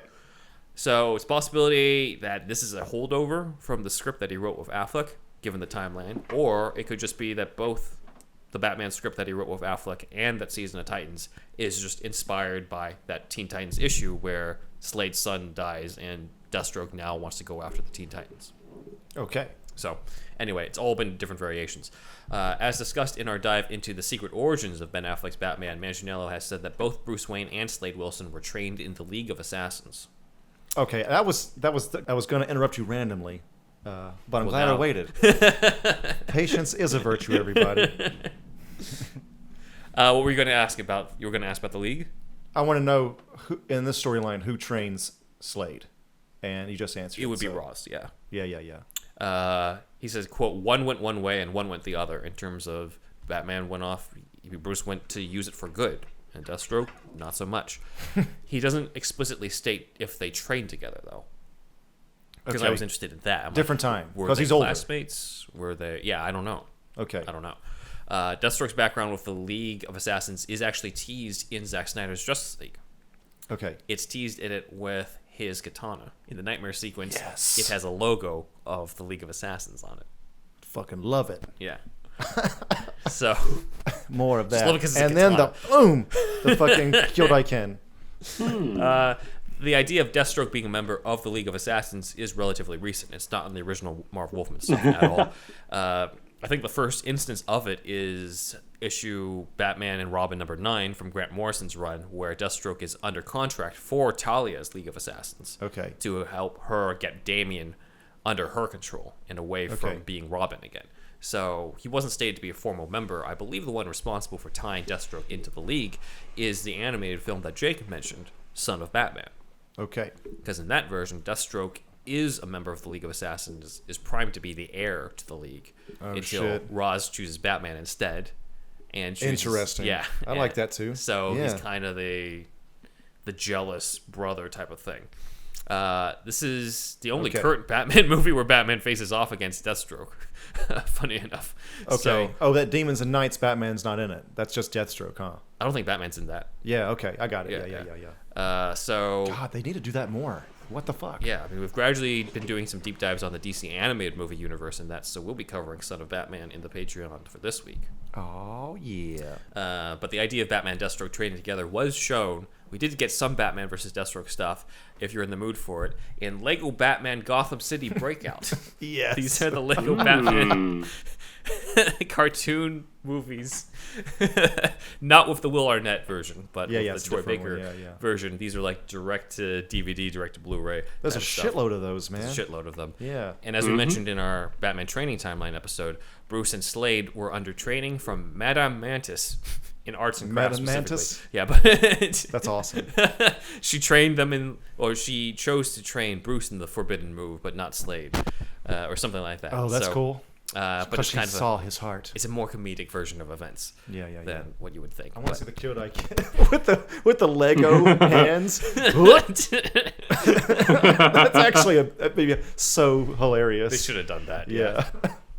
You got like Ken Watanabe to voice Ken in that. And then He's so serious. you put your fingers like this, and they just talk about fingers, where they don't address that there's no fingers. Yes. Yeah. Let's then talk about Deathstroke's plan for his revenge and the comic and cinematic inspirations for Ben Affleck's The Batman. Because this is not just, in terms of what you're seeing on the video, this is not just a white piece of cardboard I've got here. I've been sort of hiding a comic here that is somewhat tied into this story. So let's go into it. Manganiello describes that, quote, it was a really dark story in which Deathstroke was like a shark or a horror movie villain. Love it. That was dismantling Bruce's life from the inside out. It was the systemic thing. He killed everyone close to Bruce and destroyed his life to try and make him suffer. Death. Because he felt that Bruce was responsible for something that happened to him. Fuck that guy. So, a few things on this. I'm pro Deathstroke for this movie, I think. It says Slade kills everyone close to Bruce. People have speculated J.K. Simmons is Gordon, goner. Jeremy Irons is Alfred, Oh, yeah. goner. Definitely. As we know, Affleck was planning this movie and appearances in Zack Snyder's Justice League movies. There does not seem to be any plans for a trilogy or any sort of sequels. This seems like a one and done. So if you're going to kill off Gordon and Alfred, this is the one to do it. I mean, Ben Affleck's relationship with Warner Brothers so tenuous at this time. You know, so too, yeah. So maybe he was just kind of like, well, if they give me one, we're going to do the one. This is the one shot. We're going to make this one. That's it. That's probably what he was thinking. Yeah, probably. You know, there was like trilogy, probably not for me for some reason. At this time, the internet hates him. Internet's really hating Snyder. They're hating the Justice League, which Snyder's attached to. So now the whole fucking world's changed. Yeah. Everything I just said is the opposite. And now everyone wants it. yeah, everybody really wants it. So yeah. Which is why, as part of the title, we have hashtag make the Batfleck movie. So, in terms of cinematic influences, Manganiello compares the story to the David Fincher film The Game. Yes. Have you seen this? Yeah, it's awesome. My parents rented it on VHS, and I was too young to watch it. So I have not seen it. I remember them watching it. Is it on Netflix? It's on Netflix now. Jake, have you seen this? I have not. I'll have to check that out. Yeah. So Michael Douglas plays this wealthy man who seems to lose everything overnight due to this game that someone has set up for him to play. Awesome. So I'm imagining something similar with Deathstroke. You've seen it.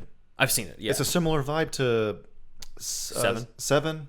Kind of. Yeah, I would say Seven it's and not Saw. Kind of reminds me of Saw, too. I guess. Yeah. I like the Saw movies. More, a lot less graphic in terms of... Okay. Yes, yeah. It's not torture porn. Remember how Punisher shows up in a Daredevil on Netflix? Yeah. He's portrayed as a terrorist, basically, domestic terrorist, which is a decent portrayal. Right. And if they did that but amped it up into horror, making him like a Freddy or Jason. It's good. Others have also compared the plot to the Daredevil arc, Born Again, which is what got Frank Miller on the map to later then do, a lot of stuff that we know him to do, which is with Batman. Dark Knight Returns, Year One.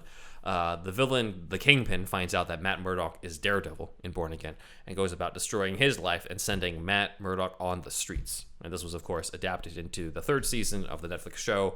And funny enough, was a popular choice for when fans in 2004 were speculating about if there was a Daredevil 2 for Ben Affleck. Saying, really? Yeah. Because Michael Clark Duncan's Kingpin finds out that Matt Murdock is Daredevil at the end of it. Oh, yeah. So that could have been a nice follow-up. But, we know what happened with that movie. I heard the director's cut's decent, but I have never seen it. We'll do a deep dive. Yeah. You've seen it. I've seen it, yeah. Is it a lot better? Or it's just like, It's a lot better. It's a lot better. It's a lot better. Wow. It's not like Snyder cut dramatically a different movie. Yeah. But it's just like what they add to it helps a lot. Well, damn. So it's not like Ultimate Edition BVS. This is like really helps quite a bit. It's like in between Ultimate Edition of BVS and Zack Snyder's Justice League, where it's just like it adds more. Adds a lot more, I think, than what even Ultimate Edition does for BVS, but isn't so much of a dramatically different movie as the Snyder cut. Okay, that's interesting. I saw that in the theater, and we were excited in the car. I remember we were so amped to see Daredevil, and then the ride back was like, we were it wasn't good. It wasn't a good vibe. Have you guys read Born Again? Have not. No. I'll have to check that out. Yeah, I have. It's a good one. Skipping me. Yeah. I haven't seen it. I've read some comics, everybody. We joke about it a lot, but I just haven't Andrew read as much does as not everybody read. else here. I don't read that much, so yeah. Just texts. He's still trying to make it through all the newscasters in The Dark Knight Returns. That shit is hard to get through, man. Too many little words in them boxes. It's too many words.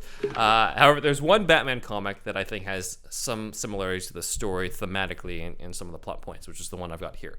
Have you guys read a story called Down to the Bone? Also known as The Triumph of Hugo Strange. It's a no from me.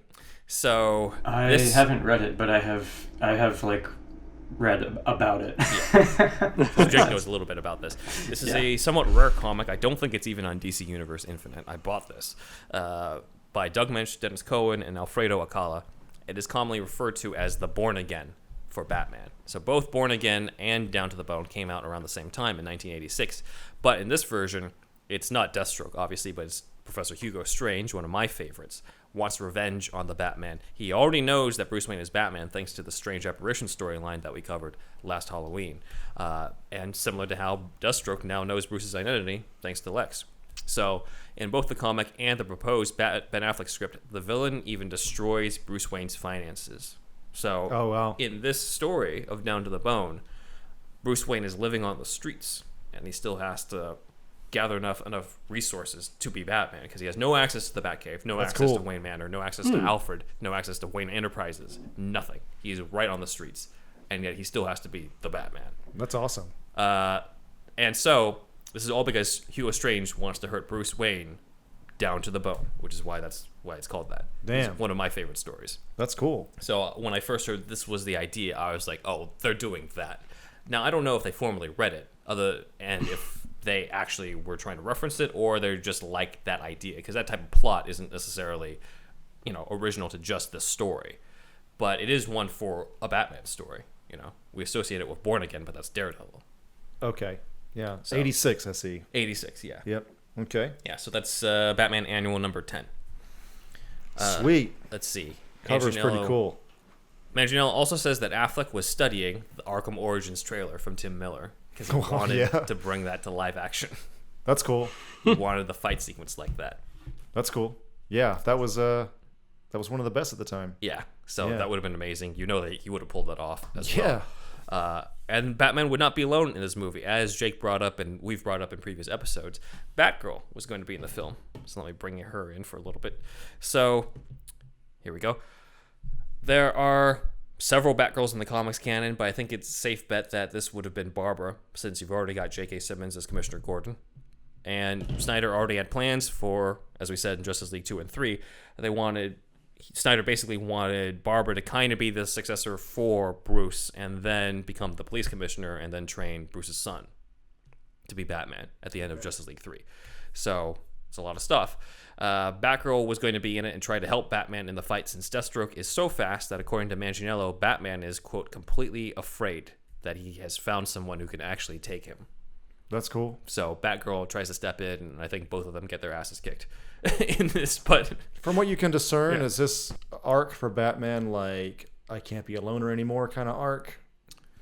Maybe. I think I see this as a challenge of the Batman that we got in Justice League, where he's just like, I have healed from this. I'm more trusting of people. I have a team now. And then Deathstroke comes in and starts eliminating parts of his own family and being like, all right, let's test that. How are you going to deal with this tragedy? Because the way you dealt with the death of Robin and the destruction of your building and Jack in the beginning of Batman vs. Superman most wasn't so importantly, good. Jack. Not Jack. Why did you remind me? Wrong. Why did you say that name? I still miss Jack. We should put up a fucking memorial. So I see this story as like, let's actually test how much Bruce is healed by giving him more pain and seeing how he reacts to that. Does he still turn into the murderer that we saw in Batman vs. Superman? The whole, how do you react to trauma?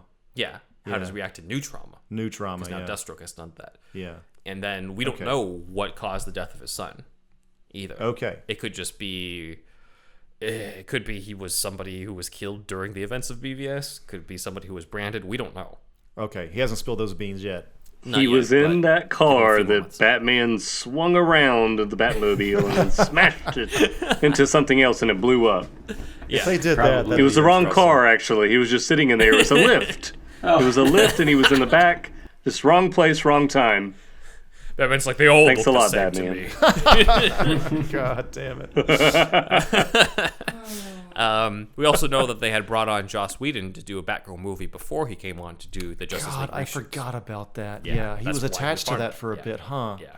Damn. So that was going to be Barbara Gordon as well, because they were saying that it was based off of her first appearance in the comics. So it's likely going to be Barbara in this. I could see that. She's also like most recognizable for older fans too. Yeah, right? I don't see them doing Cassandra Cain or Helena Bertinelli doing the No Man's Land thing. I just don't see Plus that. her connection to Gordon, it just makes it more natural. interesting. You already know Gordon. Gordon goes home. Yeah. Has a young daughter.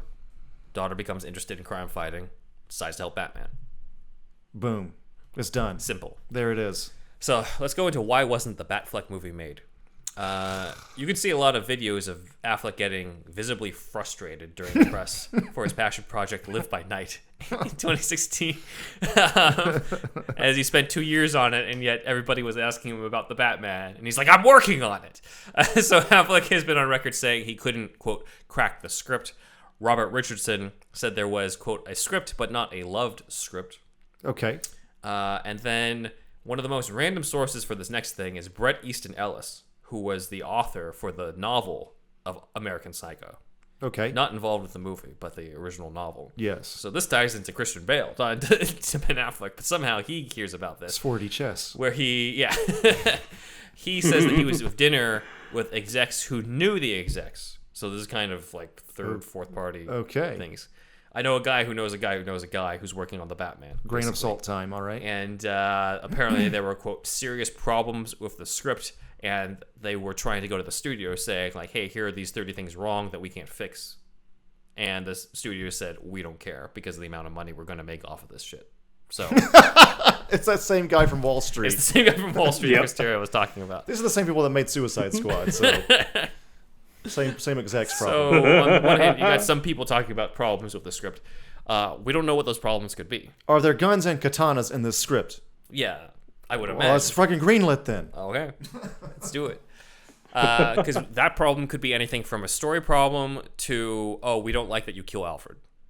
Like, we don't know what it is. Oh, yeah. You know?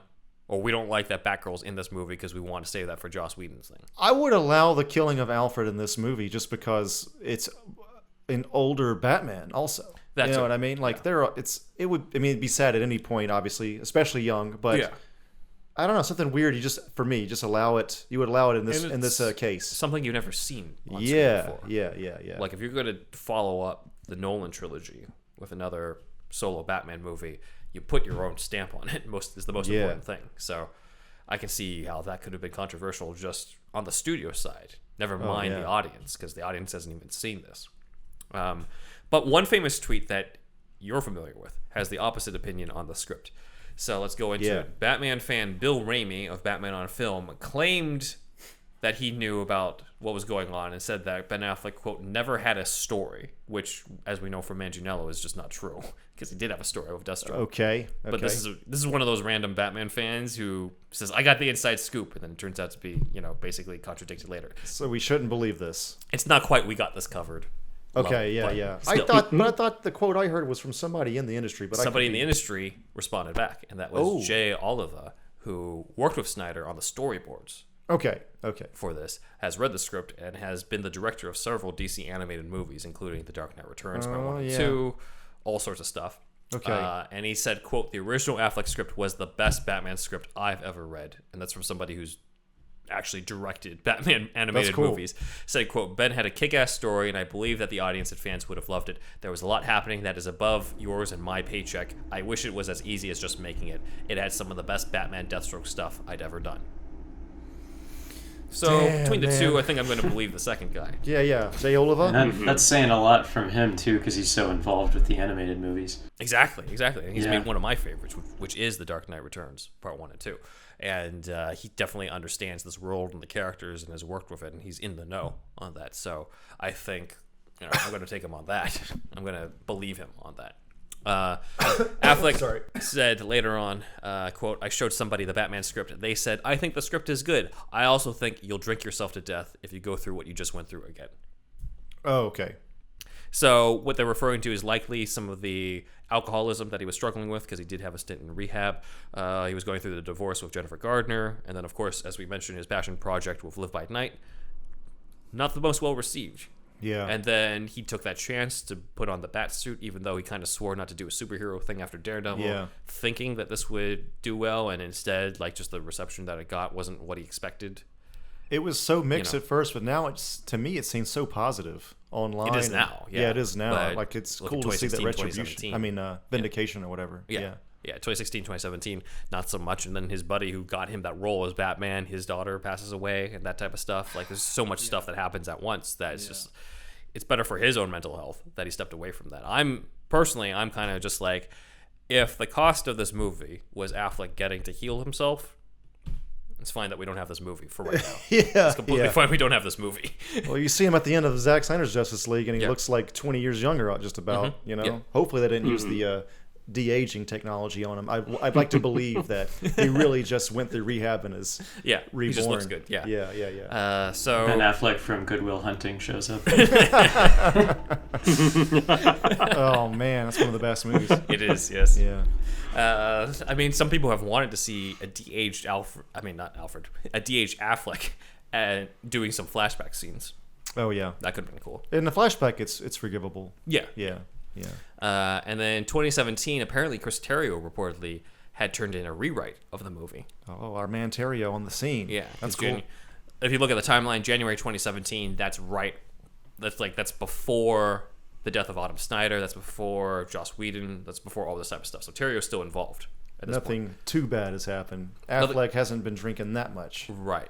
But Affleck does drop out as director around this time. So something happened there, you think?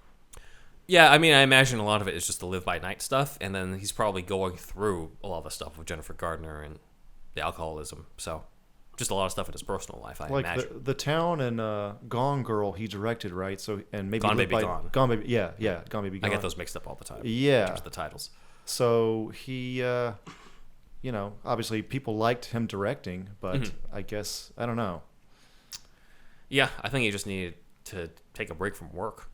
That's what it sounded like. I think people don't realize how much work goes into this stuff. Yeah, they just think, oh, you just turn on the camera and they just do their thing. They don't Yeah. realize how exhausting it can be. Like their assistants must be just filling up their iCal or Google Calendar. You know what I mean? Oh, yeah. Like it's just constant, I think. Yeah. Definitely. So Affleck drops out in 2017, and then later on, Matt Reeves comes in with the implication to people that he might be making this Batfleck film, because again, Affleck is still involved with Batman. He still shows up for the reshoots, obviously, for Justice League. Yeah. However, people have sort of presumed that Affleck was already on his way out. Okay. And that Reeves was coming in to do his own thing, because obviously, this younger Pattinson Batman. What doesn't exactly seem like it was a holdover of any of this. It's his own thing. So I kind of have trouble believing Reeves comes on and is just like, yeah, let's just do your Deathstroke thing. Reeves finds Matts and Tomlin somehow, and then they just do something totally on their own. Yeah. You know what I mean? That whatever Matts and Tomlin wrote, it had probably nothing to do with the script in the Snyderverse at all. Yeah. And honestly, like, just if that's Reeves' vision, then let him do that vision. You know, I mean, have you seen those Apes movies? God damn, those are good. And then also, I think if they ever do make this, if they make the Batfleck movie, because Manganiello's ready. Affleck's still at a good age for it. Manganiello's got his phone just ready. He's been yes. He's still checking. He's sitting around wearing the Deathstroke costume right now. Yeah. Sofia Vergara's wondering what the hell he's doing. He's pondering what it would be like if his kids died. All kinds of dark shit. Oh yeah, that type of stuff. He's asking Sophia to take out his eye. He's going that method. But yeah. I'm ready. His execs. So we know what happened here, kind of, with Affleck stepping away. Let's talk about Manganiello, since we're already on that topic. Because he does all this work. As we talked about, early 2017, Affleck steps down from director. Autumn Snyder commits suicide. Unfortunately, Snyder leaves the production. That causes this whole mess with Justice League's production with Joss Whedon. And then 2 weeks before the release of the theatrical Justice League, at this point, Manganiello is just like, Zack's gone. Affleck stepped away from director. They're not doing this movie. I don't think I'm in Justice League. So, whatever. All right. Guess it didn't work out. I am still having sex with Sofia Vergara, though. I know. His life is not so exactly. So, Manganiello gets a call from DC exec John Berg saying, you're still in the movie. We just did reshoots with Jesse Eisenberg with a bald cap and a really tight close-up saying, what if we had a league of our own? Damn. It's a tease for Injustice, in the Injustice League. Manganiello's like, sweet. We're going to do Justice League 2. Warner Brothers even makes room for this by not allowing the Manu Bennett version of Deathstroke to return to Arrow for a while. Damn. Okay. After season 6, Deathstroke was a mantle taken on by other characters. You never saw him again. You never saw Slade, specifically. So all of this to pave the way for Deathstroke to be on film in Justice League 2. Warner Brothers pulls the plug on Justice League 2. Of course. After this. So then they're just like, well, let's try to put you in other films. Apparently, they're going to try to put him in Suicide Squad 2. Okay. It was going to be Manganiello, his Deathstroke versus Deadshot. That was the main premise.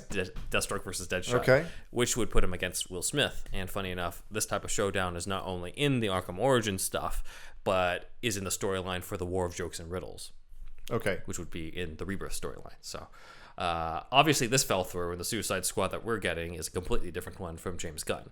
So, once again, Manganiello is out of... Let's keep track of all the different projects. He was part of the Snyder Cut of Justice League. That gets altered. The Batman from Affleck, gone. Suicide Squad 2, that's gone. Right. All right. He's done all this research, though. So here's what he's done. He did katana training at the Ninjutsu's dojo. Really? Yeah, he said so. Did he say what dojo? He didn't say specifically. He studies Qigong. He speaks to Japanese martial artists about ancient scrolls and techniques that wouldn't be taught to civilians off the street due to how dangerous they were. But I won't show it in the movie. Yeah. Don't worry. He also works with martial artists in developing a unique stance because he's like, my character has lost one eye. How is that like in terms of fighting? How does that change your peripherals?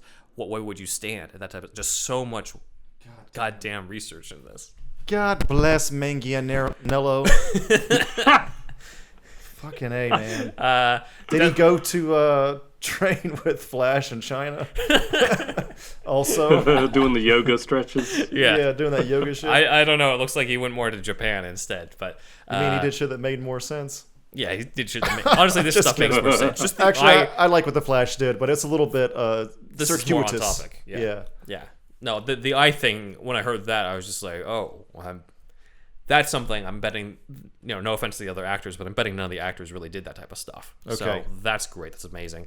Deathstroke, as I said, has the super soldier serum that gives him the 90%, brain capacity thing to solve those Rubik's Cubes you're talking about. But Manganiello said he didn't want Deathstroke to have powers. So his Deathstroke does not have powers. His Deathstroke is just like Batman in being, he's just really well trained. He's a man who, quote, experienced tragedy, and instead of becoming this altruistic utopian who believed that people could be better, like Batman at the end of Justice League, he is, quote, this nihilistic killer. And there was this line in the sand between the tactics that he was willing to use and the ones that Bruce was willing to use. Because, again, they're trained by the same league. Right.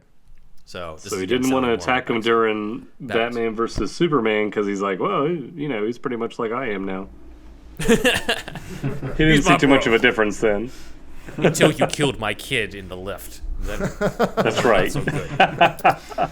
Oh, man. Warner Brothers says, hey, you have all this backstory. What if we turned that into a movie?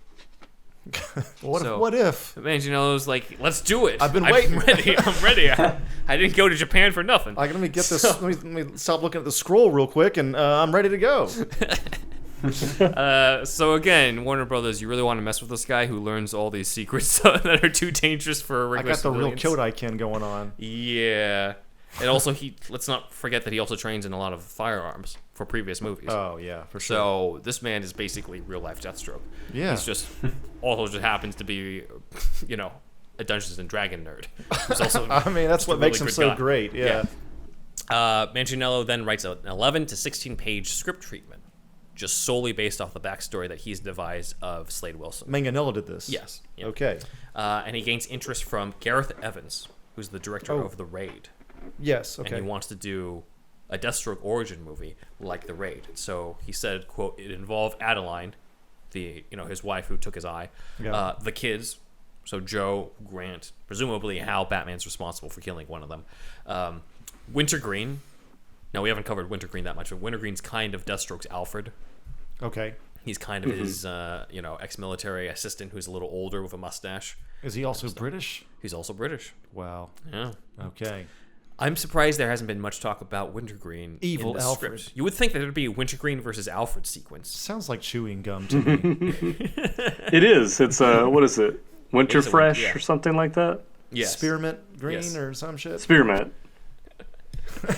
But he's just chewing gum. Take your chewing gun butler out of here. Your gum chewing ass. And then Talia was going to have involvement in the script. Okay. So we would have met the DCEU Talia. So that would have been interesting. Yeah. And he said, quote, in my script there was an origin story for the Sword. That's amazing. Okay. And there were League of Shadows ties and things like that. Unclear whether they would have been called League of Assassins or League of Shadows. He's kind of sort of switched between. They hadn't gotten that far yet. There were rumors that John Cleese was going to be Wintergreen. Incredible. Incredible. There's even a photo of him with a bunch of Batman comics, and apparently some of his Twitter activity was involved with DC. So a lot of people were just like, is John Cleese going to be in Justice League? Is he going to be part of anything? I shall be Wintergreen. Evil, gum-chewing Alfred. Turns out that's not the case. But again, I'll just propose to you, John Cleese as Wintergreen versus Jeremy Irons as Alfred doing verbal barbs at each other for one scene. Fencing, dude. Let's do... Have at thee! With quips. He spits his gum at him. Evil Alfred versus our Alfred. Yeah. You piece of shit. Jeremy Irons makes him spit out his gum, and then he gets pissed. Oh, it's all now, my man. Manganiello says he, quote, worked with an Oscar-nominated writer on the treatment. It was one of those projects that got canceled during the period. There were maybe 7 different Deathstroke projects that all didn't happen in the course of 4 years. Damn, what did Manganiello do to upset the Deathstroke gods? They just didn't want to do it. It's so weird, It's man. too tied into Snyder's stuff, I guess. I don't know. I guess. They do say LA is where movies aren't made. Yeah, seriously. There's a shitload of movies that are never make it, that compared to the ones that do make it. That's part of the victory of the Snyder Cut. Yeah. Because it gave that... Like, Manganiello got his wish to return to the role when Zack Snyder calls him up last year in the pandemic and he's like, hey, you want to come back to be Slade Wilson? And Manganiello's like, do I? Already wearing the archaic costume. Japanese. Yeah. So there is one aspect to what we saw in Zack Snyder's Justice League that Manganiello brings to it, thanks to all this work from the previous 4 years. And I'm going to have you read it as Joe Manganiello. The greatest warriors are the ones who walk into battle already dead or assuming that they're going to die. They're looking for someone who could actually kill them. There's almost an excitement around that, like, is today going to be the day I die? So there was a climactic moment in my standalone story where I wanted Slade to shave his head into this warlike mohawk, knowing that he was going off to his own death. I said to Zack, I always envisioned him with a big, white mohawk. And he was totally down for it. So that's why Slade looks like that in the nightmare sequence. Taxi Driver, Okay. also. He does a Travis Bickle, yeah. Yeah. So Manganiello, of course, shoots his scene, finally getting to share the screen. By the way, Ben cultural shit here, talking about the Japanese stuff, Yeah. and he's researching all the Japanese shit. Yeah. It does sound like he put some of the way of Bushido kind of shit in there because, you know, they say like the way of Bushido is to rush towards death, you know, and so I think there was probably a little bit of that spirit in there. I think so too, yeah. So yeah, he finally gets to shoot a scene with Ben Affleck's Batman, mind you, in 2020. Yeah. About 4 years after he's originally brought on. Mohawk and all, though. Finally, yeah. So like, this is basically it. It's pretty cool, even though there's some controversy on whether or not it was even necessary to have the nightmare sequence, but I think it was more of just like, this is for the fans and also for the people involved. Oh, went And down the I'm wrong dead. pipe. Wrong pipe. Happened to me earlier. He's getting all choked up about it. Talking about fucking what could It's a have very been emotional with- story. He finally got that mohawk. He finally got that gray ass mohawk.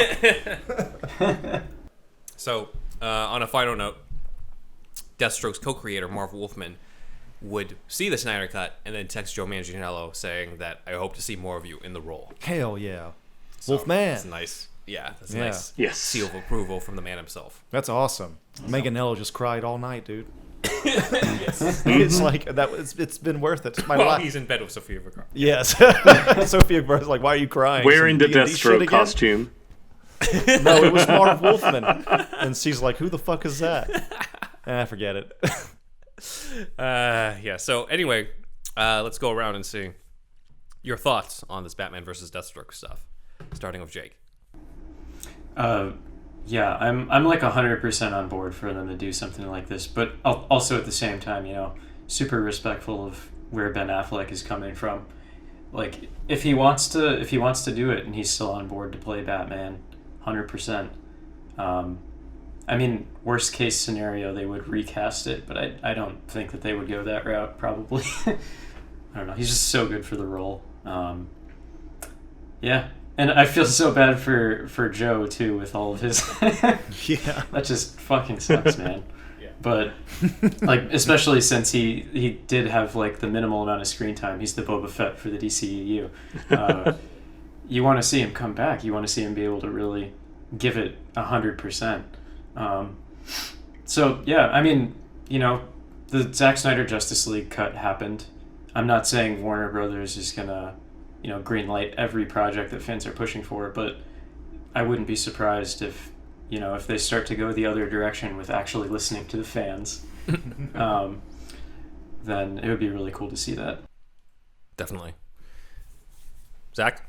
Well, it sounds awesome. I hope it doesn't end up as just one of these greatest movies never made stories, and that we do actually get to see Joe play out Deathstroke. I mean, it's nice to see, like we were talking about with Jared Leto for different reasons, but it's nice to see an actor that is actually enthusiastic about the part that he's playing, especially when it's for a comic book film. I feel like for a long time that was just maybe associated with either camp or just like it wasn't taken as seriously. So, it's awesome that he is so enthusiastic, and it's a little tragic that he hasn't had more screen time as Slade Wilson. But, you never know what's going to happen in the future, and we'll just hope for the best and maybe actually get to see something with him play out, even if it's not a Batman versus Deathstroke movie. So, who knows? Joss Whedon is on record saying about Bane for Dark Knight Rises that he thought that it was a mistake to use a non-classic villain. More or less, classic villain being somebody that our parents know, like somebody that was on 66 show or something. Yeah, I get it. And there might be some truth to that, but I think that, like the Boba Fett thing, his design is just immediately cool. You got katanas, you got guns, and like just to have like the raid type fights and somebody like the horror, take on it. And I just think like I try to think from I think from a fan perspective, and I think from a producer perspective too. Like even though he's not classic, I still think it's just an extremely bankable character. Yeah. And Manganiello's got a following with fans already. Mm-hmm. His nerddom feels real, and that goes a long way on his social media and everything. It's from a marketing perspective, that also makes sense. And it's no powers, so it's low budget. It's lower budget. Also, you just need to put more money into the fight choreography probably. But like, it's just wild that it hasn't been made yet. Really, it's a no-brainer, really, I think. And if they bring back the Snyderverse, this really needs to be one of the first things that they do. The Snyderverse can exist without Snyder directing it. If Affleck directs again within the Snyderverse, you know what I mean? That kind of thing can happen. So, Manganiello's really likable, and this character is cool, really cool. And there's like, I don't know. Just make it, man. Need to fucking make it. Yeah. It's not like it's not going to make Joe money. Obviously wants to do it. I think Affleck, it depends on whether he wants to come back, but if he wants to come back, I have a feeling he would come back to do the acting part. Okay. I think that he's probably let go of the idea of directing it. Yeah. Even if he comes back to do this, he'd come back, have his name obviously on the script, and do the performance. But the actual directing, I think it's something that he says that he's felt that he would save it for Matt Reeves because he wanted it to be somebody who thought that was the most important thing for them to do, and he just didn't feel like he was in that place. Okay, interesting. Somebody who really loves the character, really wants to do a Batman movie, and he felt that he wasn't quite there. But he can act in a Batman movie. Okay. So I'm sure that'll still work. He said he was also looking at the way Snyder directs big budget movies too, because Affleck didn't really have like big action under his belt, so he was kind of learning while on set, which kind of interesting. True. Yeah. There's also been, and maybe this is going to not change, but this is kind of settled. But AT&T was buying Warner Brothers or something, and that also, like on a very big executive level, kind of shook things up too, I think. Well, yeah. So that could have. I know. Even Injustice, the game there's been some talk about like it's been kind of like delayed because of the AT&T buyout or something. So now it's Discovery. Yeah. So now it's it's a ripple effect down. It's one trickled fish down, eating the other, and then a bigger one coming along and eating that one. And that's all this corporate shit. But could have delayed some things. It could have. Yeah. I also feel that kind of like what you said about the classic villains. I'm like, I get that, but I think we're past that time. We're past the time where you need like it to be Batman versus Joker. You need to be somebody from the 60s show. We've had all these different years. You've had the Nolan trilogy. Put your own stamp. Make it make it your own thing. Yeah. You know? Yeah, it kind of, we probably are past that time. And just, if you do somebody non-classic, he's one of the first choices, really. You know, Deathstroke's one of the first ones you should do. Yeah. You know? Yeah, and it pushes the Batman sort of mythology in terms of live action films, because this is stuff you haven't really seen before. Yeah. If you're going to do another Batman movie, don't do stuff that we could have just already seen. And the warehouse scene too is his best fight scene, right? Yeah. People more or less agree on that. But those are all against, not that it wasn't good, but that's all against henchmen. Yeah. Right. Opposed to final boss. Right. So like, it kills me. And then see Batman get really fucked up, and then get kicked in the back and healed in a hole in the desert. Well, that's the other version. Oh yeah. I think even like Batman Begins shows you that you can do a Batman film without I would say like a classic Batman villain. Even though Ra's al Ghul is a classic from the comics, he's not a classic villain in the sense of the public consciousness. And you could even go as far as to say Scarecrow as well, because he's not in the 60s show.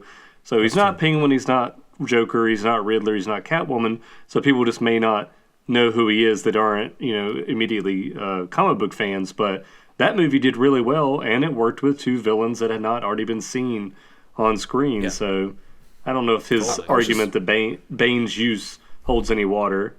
It was a dumb argument. Whedon didn't like Bane, I think. I don't know. He's had something. Look it up later. It was interesting. All right, well, I'll check that out because I haven't heard that. I think I might have heard something about that, but I wasn't sure.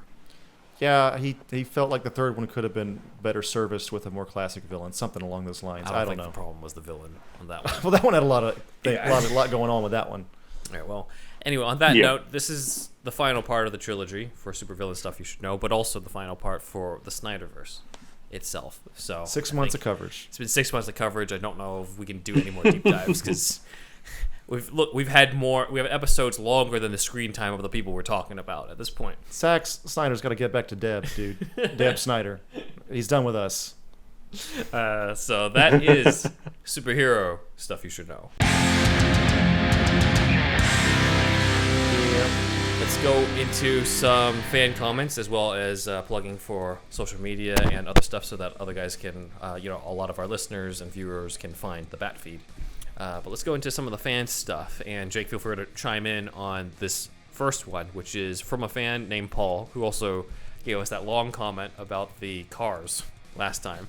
Yeah. So this one is on Superman's resurrection. Oh, nice. In the Snyder cut. Paul said, quote, "I really enjoyed your podcast regarding the return of Superman and the comparisons between the different versions. I mean, who didn't have visions of the Ken Sperry and Clark's toys as their own funeral? Come on.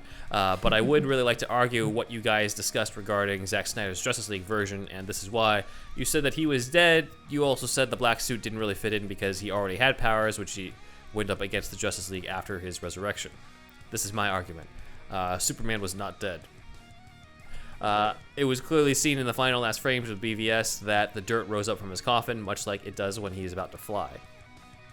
Gravitons. I don't know if he created that, though. I would suggest that there is a power within the coffin, so if he clearly is not dead, then he is in that shutdown mode like you explained in the other version. The Flash igniting the cube would not then bring him back from the dead, but jumpstart him back from his shutdown mode, and maybe too soon, which is why maybe he is confused. A bit like waking up suddenly out of a deep sleep and you feel groggy and not thinking straight, but more so obviously in Superman's case. So, I don't know the last time I was woken up from a deep sleep and wanted to kill everybody with heat vision, but... Yeah. Well, you're a morning person, Ben. I'm not. Zack understands this entirely. What were you going to say? I think I can understand where he's going, but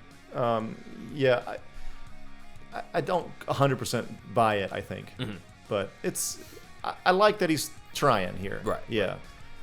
Says, quote, "So the black suit, Zack Snyder's Justice League, has him in the suit going into space and soaking in the sun's rays with his arms open. I know he had his powers when he woke up, but I would argue they were his normal powers.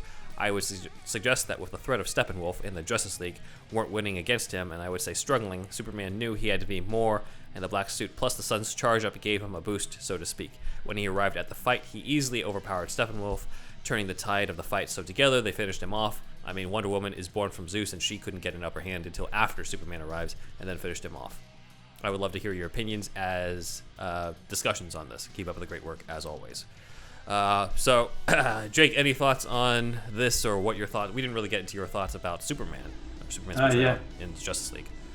I always kind of I liked that aspect, even in the Justice League, of how they brought him back. That being said, I also am a huge fan of the original story in the comics, like the explanation that he's not fully dead and now he's being like resuscitated almost. But you know, if you're gonna have the scene where he's like all confused and fights the Justice League, it makes more sense. I mean, Flash says it in Justice League, I think. He's going all Pet Cemetery on him, you know. Or like another example would be Frankenstein's monster. You know, these things that get brought back to life but shouldn't be, almost, because that's one of the ethical conversations they have before bringing him back. It's interesting to see that aspect of it play out. So that's kind of my take on it. But nice. Zach, any thoughts on this? Yeah, I like his theory. I mean, he is correct about that scene at the end of Batman versus Superman. It does. I think it was purposefully ambiguous as to what that meant. And really, like, his theory is, it's fine, and it could be both true and untrue at the same time. There's really no way to prove or disprove it. I mean, Superman could very well appear dead, and his biology is obviously not the same as ours, because he's not decomposing, neither does Zod. So, yeah, I guess he really could be not dead, and his wound was already healed up. You know, he's shirtless whenever he comes back, so even though, like, with Zod, where he didn't decompose, obviously it did grow back and regenerated while he was dead. So I would say, like, yeah, the theory certainly holds water, but, you know, again, there's no way to prove or really disprove it. It ain't Henry Cavill's Superman if the movie doesn't have a shirtless scene. Yeah, that's right. They didn't want the wounds to distract from, you know, the yeah, stuff. Exactly. Yeah, pretty much the same as what I said before. Yeah, I mean, yeah. I agree with you on that. I'm kind of just like, yeah, I guess it could work, but there's a lot of like hoops to jump through in order to make that work. Yeah, just like, this doesn't work because of this or this, and we're just like, okay, but it's fans like us trying to make up for something that maybe the writers themselves kind of left. It's uncovered territory. As you said, Snyder wanted him in the black suit because he likes the black suit. I think that's a big part of it, honestly. And then, as we said in the sequels, a lot of his ideas was to have him stay in the black suit to embrace his Kryptonian side. Yes. So it's a bit of that. It's a bit of him staying true to the comics in a way, even if it's not quite the same purpose. If Snyder had a scene with Cavill with the guns and the black suit, if that was in the trailer, the internet would have gone nuts. What have you done now, Snyder? And he'd be like, fucking comics, bitch. Yeah. You guys always hate Superman. me. Yeah. It's right here. Yep. All right. Next comment from Daniel Diaz. This is a comment on I believe this is the Aronofsky Year 1 script that we reviewed. That's one of our, I don't know about the listen count, but everybody I know that talks about this, that my friends that listen to it, everybody fucking loves that episode. I love it too. Yeah. Daniel says, quote, "It reminds me a little bit of a Batman fan project that I'm working on, one that's essentially a sequel to Joker 2019, the Joaquin version. I'd be happy to show the superhero stuff team what I've done." Sure. Nice. That'd be awesome.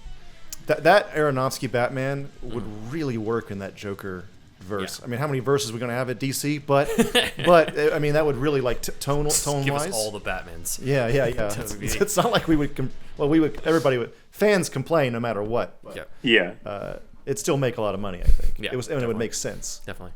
Last one is Slight Rebellion of Madison, or Off Madison. Anyway, that's the screen name. Rebellion Off Madison, yeah. Yeah, Slight Rebellion Off Madison. Okay, this is on the Dark Knight Rises deep dive, saying, quote, "Great work as always, guys. Just to throw my 2 cents in at the end before the Old West showdown between Bane and Batman. Instead of the awful Batman line, 'I came back to stop you,' how about, 'You may be the shadows, but I am the night.'" I don't know if I could hear Bale pull off "I am the night" compared to Conroy, though. That's such a Conroy. Yeah, he'd be like growling and breathing, yeah. Yeah, I don't know. What did you say? I can't understand. There's a Bane's lot of, like, what? Shadows. a lot of really badass lines from. A lot of really badass lines from Bane though in that movie that people don't talk about, like, "The shadows betray you, Mr. Wayne. Yes. For they belong to me." Like, no one ever talks about that line. It's one of the most badass lines. I do like the general idea of Batman turning that line back against him. That would be cool if he did that. Yeah. Yeah. I just don't feel that Bale's going to pull off "I Am the Night" with that voice, because that's such a Conroy thing that I'm just going to be begging for Conroy to dub that over. He does say slightly funny lines as Batman, though. Like, he says, "Well, then you're gonna love me." Yeah, to the Joker, that you type know, of stuff. But that's different. Yeah. All right, over to the shoutouts. Oh man, we're already there. I'm sad. I was really looking forward to Deathstroke episode's stuff. only been 4 hours long, so. How long has this been? I was having fun, man. All right, so thank you for those comments, everybody, as usual. YouTube and everywhere else. Also, I'd like to thank our Patreon supporters. They are Shasta, Leom O, Jose Arrocha, Super Inframan, Douglas P, Dan D, Aaron Willett, Nick Noir, Jesse E, Jeffrey R, Scott V, and we have some other supporters. They include Sparkageddon, STCT Productions, Robert Schumann, Kukin Noms, Matt Herring, Elijah B, Shamrock Balls, Ian H, Walter the Wobot, John Wells, and Rye Guy.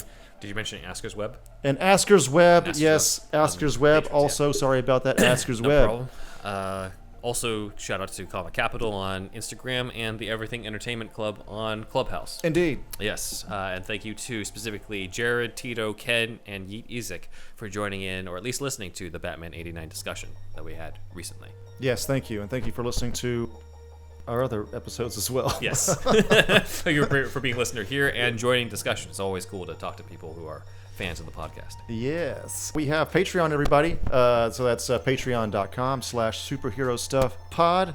There's the most popular tiers would be the $1 tier that gets you the shout out on the show. Then the $5 tier is a whole other show every Friday. And it's deeper dives, even deeper than the shit we cover here, if you can believe it or not. So check that out. $5 tier, cancel anytime. And also we have Superhouse merch. Please go to superhousepod.redbubble.com, tpublic.com/user/superhousepodcast5000, and superherostuffpod.threadless.com. Get your Ben Man and Indeed Wizard mugs, shirts, shower curtains, everything like that. Artwork for that stuff is by Wolfie Cruz. Please leave us a review on iTunes, and please record us something. Audio, any kind of thing, like Zach's done a few times, and it will be in the show, usually in the mid roll or whatever, our break, usually in the break there, and send that to superhousepodcast@gmail.com, and please animate our sketches if you don't mind. If you do listen to the sketches, all three of you. Yes. We did get somebody to talk about that, though. I guess we're still waiting on that to come in. It takes a while to do them. It takes a while to animate, yeah. But yeah, please animate. We allow you to do that if you want. Just please hashtag us somewhere throughout the whole duration of the video and let us know about that. Once those are done, it would be awesome. And so, yeah, I am Thunderwolf Drew on Instagram and Twitter. Thunderwolf lives on YouTube, thunderwolflives.com also, and Thunderwolf Drew on TikTok. But yeah, I have all my portfolio and stuff on thunderwolflives.com if you want to check that out. And I am still in pre-production for something called Amano Recon, which is AMANO Recon, RECON. Go to amanorecon.com and you'll see the lovely poster that Zack drew. Thanks a lot for Zack. That's awesome. And that is going to be a sci-fi horror comedy, and we're going to fund that via Indiegogo. And yeah, more on that later. But yeah, think of Power Rangers and X-Files come together, have a baby, and it's R-rated and there's blood everywhere. So that's all I can say about that for now. Ben? You can follow us on Twitter at SuperhousePod. You can also follow us on Instagram at SuperheroStuffPod, which is how we met the BatFeed. We're on TikTok as well at SuperheroStuffPod, and we are on Vero at SuperheroStuffPod as well. We scream at Snyder. At some point, I'm going to talk to Snyder. Make it happen. The website that I have is benwanwriter.com, and my channel is in the description below. You can also check out the kids comic that I did called Early Bird at earl-e-bird.com. My personal Instagram is benwanwriter. My son's Instagram, my furry cat, Alfred. Your son. My son, yes. Alfie Pennyworth Cat is his Instagram. He was writing the script, right? Yes, he's writing the scripts. He writes all the notes. I saw that. He's the one who, he's the one who actually writes all the stuff. He does the research. I don't know anything. He's the cat who knows too much about Batman. But if you also have a cat who likes to write for you, or just a cat in general. Do you have cats? We are affiliates. Do you like dogs? With Whiskerbox. You can check that out at superhousepod.com/shop, as well as we're affiliates with Barkbox, as you guys heard probably in that mid-break. So, as we said, if you like dogs, or more importantly, if you have dogs, because it's going to be a lot more useful if you have them, go ahead and check out, basically use our link, and you'll get 1 free month off. When you're going to check his well-curated show notes, also take a look at the shop, and you'll see all the links there. Yep, indeed.